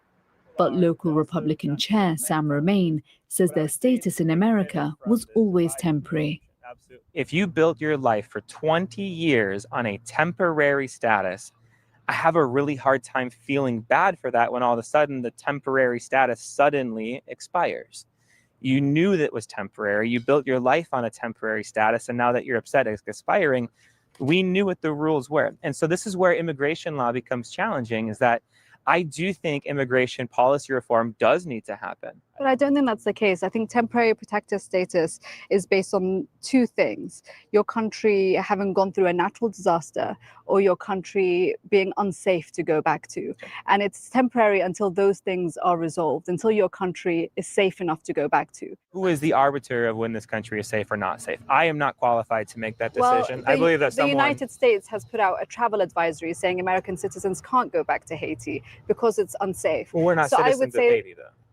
but that's the whole point, isn't Right, it? but they are You're citizens saying of you'll Haiti. keep them here temporarily until their country is safe enough to go back to. But their country isn't. This goes back to what I said earlier, too, right? That I do believe that our government has the best interest of quite honestly, the world in mind in most scenarios. So do I believe there would be a rug pull? Not necessarily. But if the country is deemed to go back, safe to go back to, then that was the understanding, like you also said, that they were here on the understanding that they would be here until the country is safe. Well, who makes that determination? I'm not qualified. You're not qualified. Someone who's qualified will make that determination. And that's when those temporary licenses or statuses will be revoked. But And that in is the your law. opinion, if their country is unsafe to go back to, do you think the United States should send them back there? If a country is deemed unsafe by the person who's allowed to make that determination, if that person says it's not safe, then no, the TPS would still exist. For many Haitians here, faith and prayer feel like the only power left to change their uncertain future. Few understand the full impact of Trump's policies better than Franley, a Haitian-American immigration lawyer. He's become a key figure in the Haitian community here, providing legal advice for those at risk of removal. Preachers are telling me that few and few people are going to church because they're afraid of being picked up. I receive daily calls about people who are asking me whether it's safe for their kids to go to school because they don't want them to be picked up. All we're asking them is to be fair. When you have someone who's been in the United States since 2010 on TPS, who has contributed their best years to America's economy, you cannot just send them back. It's not fair. This is not what America stands for. So you can have an America First agenda while being fair and humane. Now we're heading to see a client. This is one of the sad cases, and God knows how many of those we have. Monique has built her life here. She's learned English, raised her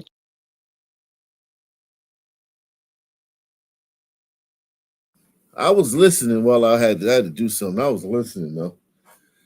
I resent several things. Several things I resent. That you just being alive and going to work. You being alive and going to work is contributing to the United States economy. Press one. I resent that. I resent that. We've contributed so much. What? By being a cashier at Kroger's or being a flagger on a construction site? You ain't, these motherfuckers, we contribute so much. What?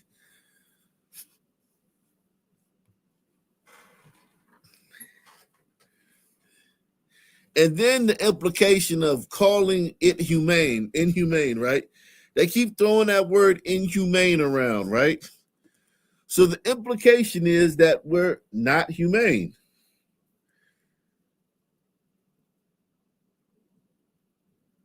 Well, then, if we're not humane, go back to your country. They're not calling the Haitians inhumane. When they say, why don't you want to go back to your country? It's because I fear that I won't be able to speak to my family. They very vague when they talk about why they don't want to go back home. They're very vague. They speak in platitudes. But when they speak about us, it's we're inhumane. Well, if we're inhumane,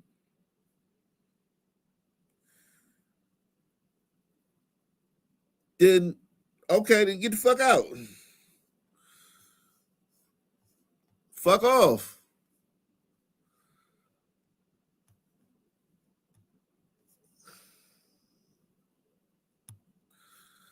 To home and paid her taxes.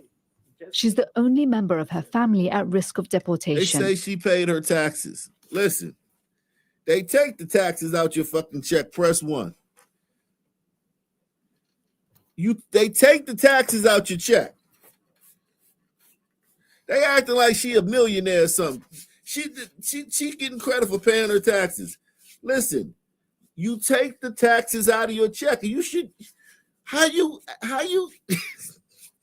That's like you take somebody in off the street, and they be like, "Well, I flushed the toilet."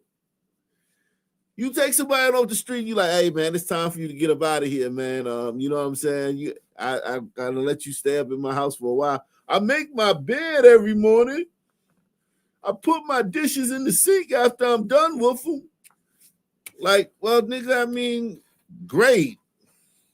But it's time for you to go, man. You know what I'm saying? This is crazy. This is madness. You've been in the United States for 16 years, and to be at risk of being deported, how does it make you feel?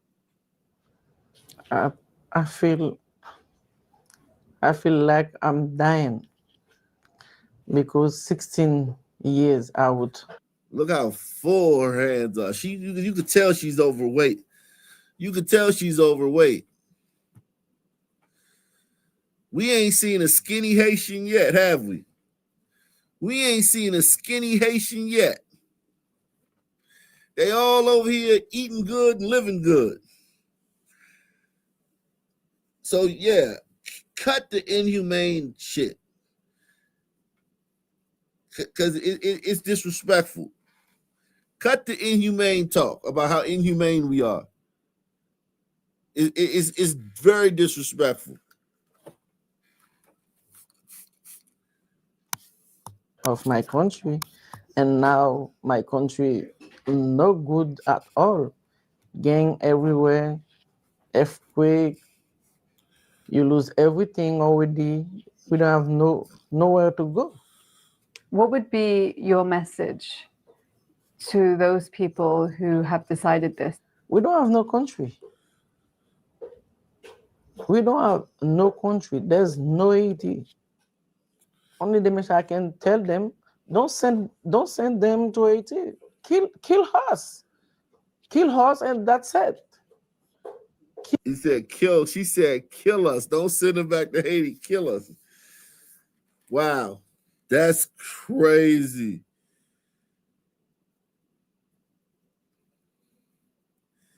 She said, kill us. Wow.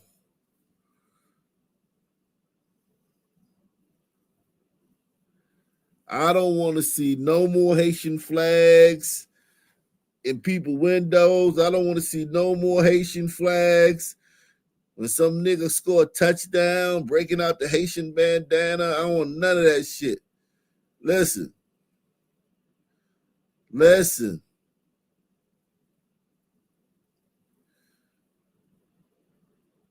If your name is Pierre, I want you to change it to Peter. You niggas, you motherfuckers need to be patriots. You motherfuckers need to be able to recite the fucking Bill of Rights and shit. Y'all need to be able to recite the Gettysburg Address, man. You should be able to go up to any Haitian and be like, quick, recite the Gettysburg Address, or be able to fucking deport their ass on the spot if they get one word wrong. 20 years ago.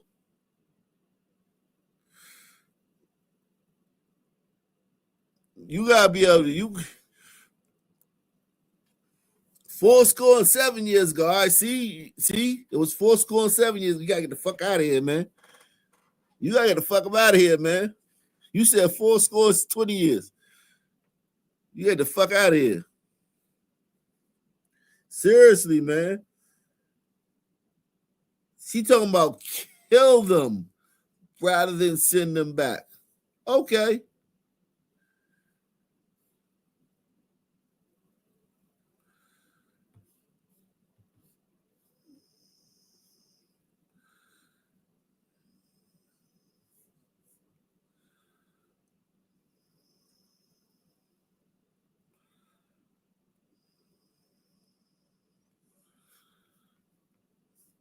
No country. We don't have no country. There's no Haiti. Only the message I can tell them, don't send them to Haiti. Kill us. Kill us, and that's it. Kill us. Bring every immigrant have TPS, bring them somewhere else and put them and kill us. That's it. Happy birthday, dear Marvin. At Marvin's sweet 16 birthday, his entire family celebrates. Another milestone, aware this could be the last they have together. Immigration has shaped America's past, and what happens next looks to define its future.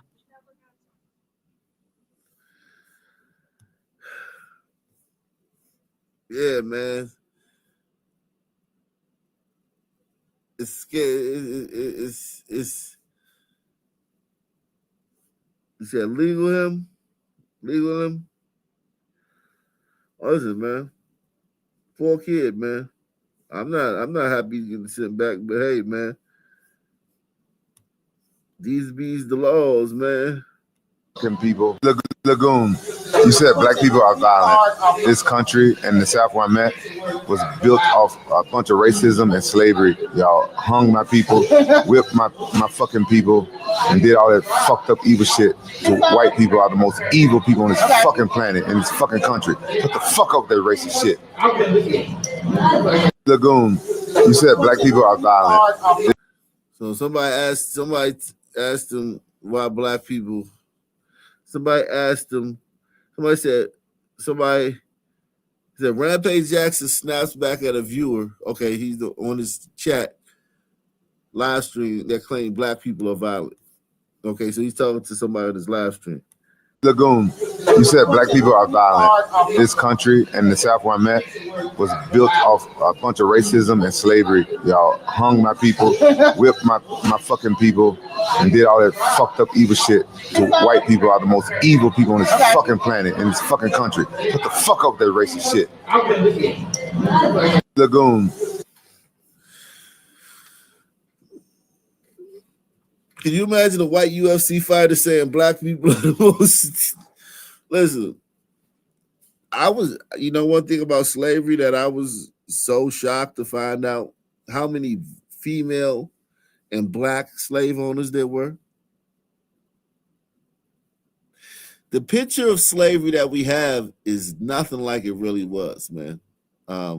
Yes, there were a lot of white men that owned slaves, but there was only 5% of whites owned slaves. And there was a lot of fucking Indian slave owners. I'm talking about Prairie Patels, not Patels, but Prairie Patels. There was a lot of them that owned slaves. A lot of fucking Jews that owned slaves. A lot of fucking women that owned slaves. Some of the worst slave owners were women, and a lot of fucking free blacks that owned slaves. It was almost like if a black person became free and they owned some land, they had some slaves.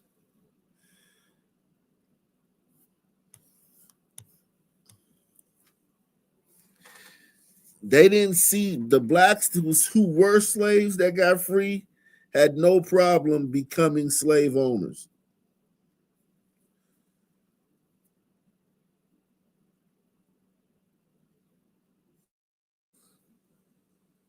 They had no problem. And then you had the mulatto class, which is they just black now. Now mulattoes are just considered blacks. But back then, in places like New Orleans, mulattoes were considered their own little thing. Press one. Mulattoes were considered their own their own race in different regions. Mulattoes weren't considered just black like now. They were considered their own race. And they were notorious slavers. Okay? Notorious. Because they didn't consider themselves, they just consider they didn't, it wasn't even because they didn't consider themselves black. Because blacks own slaves, free blacks own slaves, but they just were slaves. That just was their industry. They were brutal too.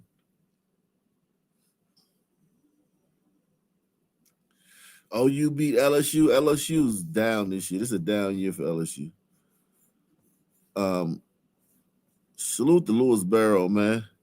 Louis Barrow says, "I would have, yeah, hell yeah, I would have owned slaves. I wouldn't have seen nothing wrong in it." And shout out to Yaok. Salute to you, bro. I didn't get a chance to tell you. Salute to Yaok. That sounds like an African name. He would have owned slaves too, man. Listen, man, I would have owned slaves, man. Yeah. One day in the future, they're gonna say like something we doing now is wrong, and we would be like they could say like, I don't know, like say they get real woke in the future and they say eating animals is wrong. We look how many animals I eat, or picking up day laborers at Home Depot is wrong.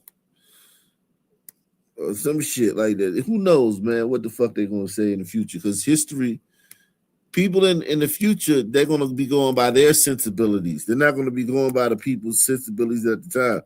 If I was in the 1800s, if I was in Nigeria, I'd have sold slaves. If I was in America, I would have owned slaves. That was the business. I wouldn't have seen nothing wrong with it like people nowadays do. I wouldn't have seen it as this big, like, terrible thing. I'd have seen it as, it's how things are done.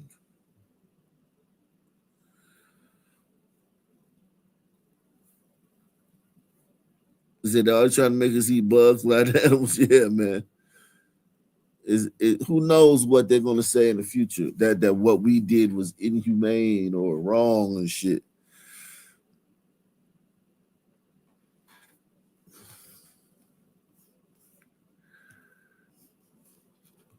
But they fried him in the comment section.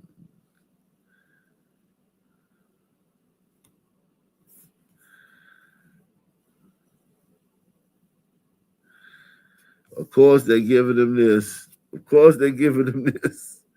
This one right here is undefeated. Jesus. 3 killings this afternoon. Looking at the news like damn, I was. This is undefeated. This is undefeated right here.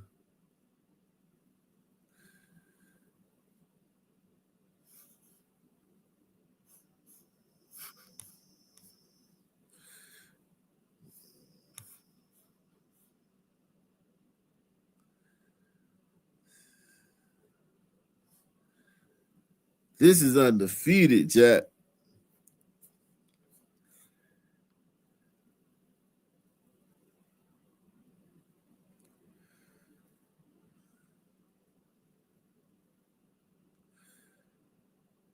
They gotta zoom out.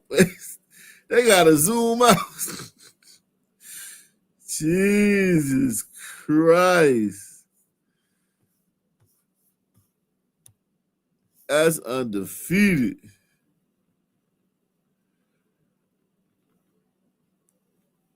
And listen, this is a good clapback. Blacks, I like this, blacks. This is a good clapback.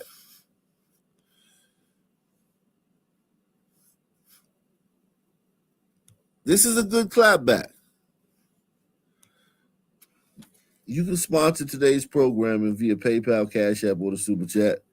I will come back tonight, man. I ain't gonna lie, man. Even though we didn't get to our goal, man, we gave it a good college try, man. I'll come back tonight, man. I'll do a show tonight. I'm gonna eat some turkey though, but I'm gonna eat some turkey for dinner, but I slept with my CPAP good last night, man, so I should be fine. The most genocidal empires in history. But you know the problem with this list? Who knows the problem with this list? Who knows the problem with this list?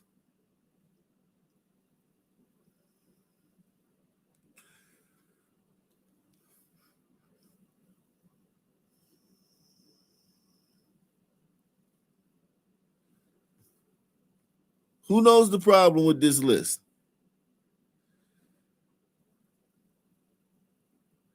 There you go. There you go. He said there's no data in Africa because they couldn't figure out how to leave the continent and they didn't record what they were doing for thousands of years. Yeah. So they had something called the Bantu genocide, right? Where my people, the Bantu people, the Bantu tribes, they killed everything all up and down West Africa, right? They left their little area and killed everything, right? Killed everybody and made them and took over their lands. There's been no they didn't record that. They didn't record that. They didn't tell you how many people they killed. White people are the dumb ones well, not the dumb ones. They're the smart ones that actually know how to have written language. But then they dumb because they're going to tell you how many people they killed so that other people can hold it against them. And a lot of this stuff is bullshit because the reason there's so many Africans, the reason there's fucking 150 million people in Nigeria today is because of the British Empire. There wouldn't be 150 million Nigerians if it wasn't for the British Empire. There'd probably be like a good million Nigerians, or maybe 2 or 3 million Nigerians. But because of the British Empire,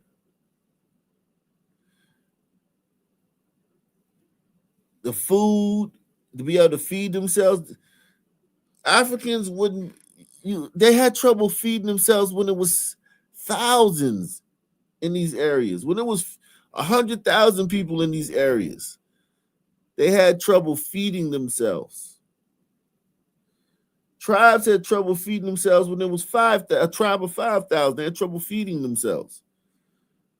They couldn't set a broken bone. Do you know that Africans didn't know how to set a broken bone? Like a bone breaks, they didn't know to set it and then put a cast on it. They didn't know how to do that. They had no medicine for malaria. They didn't even know that puddles, they didn't even know to put dirt in the puddles so that the mosquitoes couldn't grow. They didn't know basic things. Hell, most places, they just got clean water thanks to Mr. Beast. Press 1.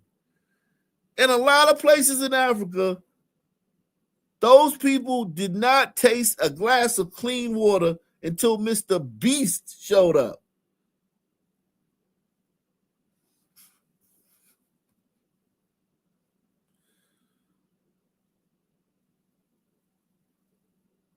A YouTuber,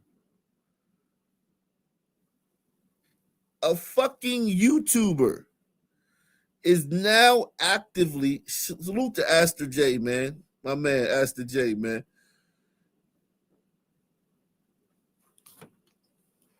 Listen, a YouTuber A guy like me is going around Africa right now, not 400 years ago, not 300 years ago, not 200 years ago, not 100 years ago, not 50 years ago.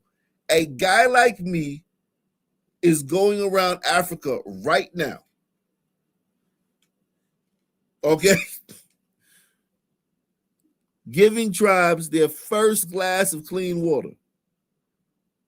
And where's he getting the water from? You ask. Where's he getting the water from? You ask. From right under their fucking feet.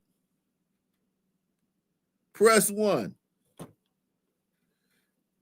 Salute to Astor J. Said, facts. 100 years from now, owning pets can be considered a slavery, and all the cities that have zoos will be called plantations. So fucking easy to judge the past from today. Shout out to you, man. Salute to you, bro. Salute to Astor J. That's a great point, man. Zoos are going to be looked at crazy when, you know what I'm saying, in the future. Facts. Listen, Mr. Beast has given thousands, and we have the footage, thousands upon thousands. And he's not the only one, because you got other groups that do that shit, right? But Mr. Beast, the YouTuber, has given thousands upon thousands upon thousands of Africans their first ever glass of clean water. And he got it from right underneath their feet. It was underneath their feet the whole time. And they did not.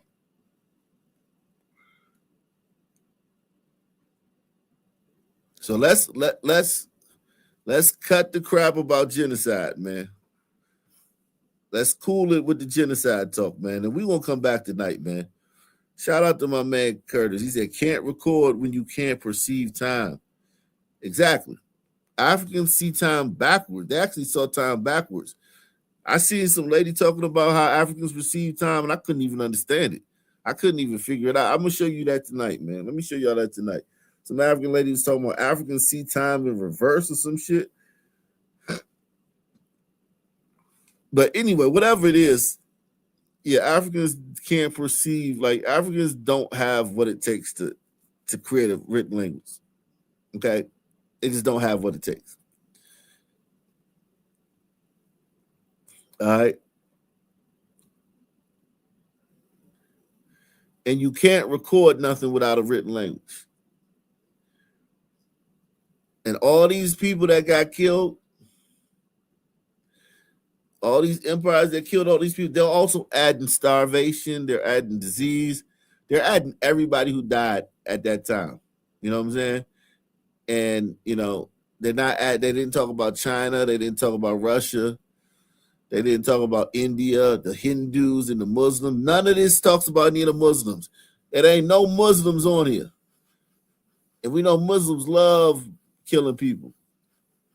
No Muslims, no Russians, no Chinese, just Europeans. And Japan down here at the bottom at 9, Japan. Because they're basically like a European country. They actually like a first world country. They got United States bases over there and shit. And they got fucking, you know, they basically like a first world country. So it's nothing but first world countries here. Yeah, man. Bullshit. Propaganda. Yeah. The Mongols, the Huns, the Ottomans. None of that shit is here. Only Europeans.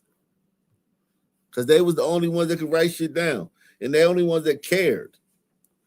Like none of them other people cared. They're like, fuck it. We just kill these motherfuckers. Fuck it. We don't even fuck. We ain't gonna bury these motherfuckers. We just gonna leave them there. Like the Europeans kill you and they record your death, which is fucked up, still fucked up, but at least they recorded your death.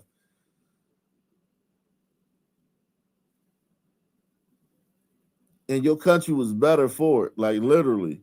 Your ancestors was better for being conquered by Europeans. Your ancestors were better off for being conquered by Europeans. When the Europeans showed up to conquer you, that was the greatest day in your country's history. Press 1. That was the greatest day in your country's history. Looking back on it. It may not have been that day. Looking back on it, the day the Europeans came to your country, it was the greatest day because the chief had to stop killing people to send messages to people in the afterlife. The chief had to stop slaughtering 3,000 people on his birthday and number 3,000 when when the moon, there's only a half moon tonight. Chief, there's only a half moon today. Half of the moon is missing. And the chief be like, all right, we'll kill 80 people to appease the moon god. All that shit stopped when the white man came around. Press 1.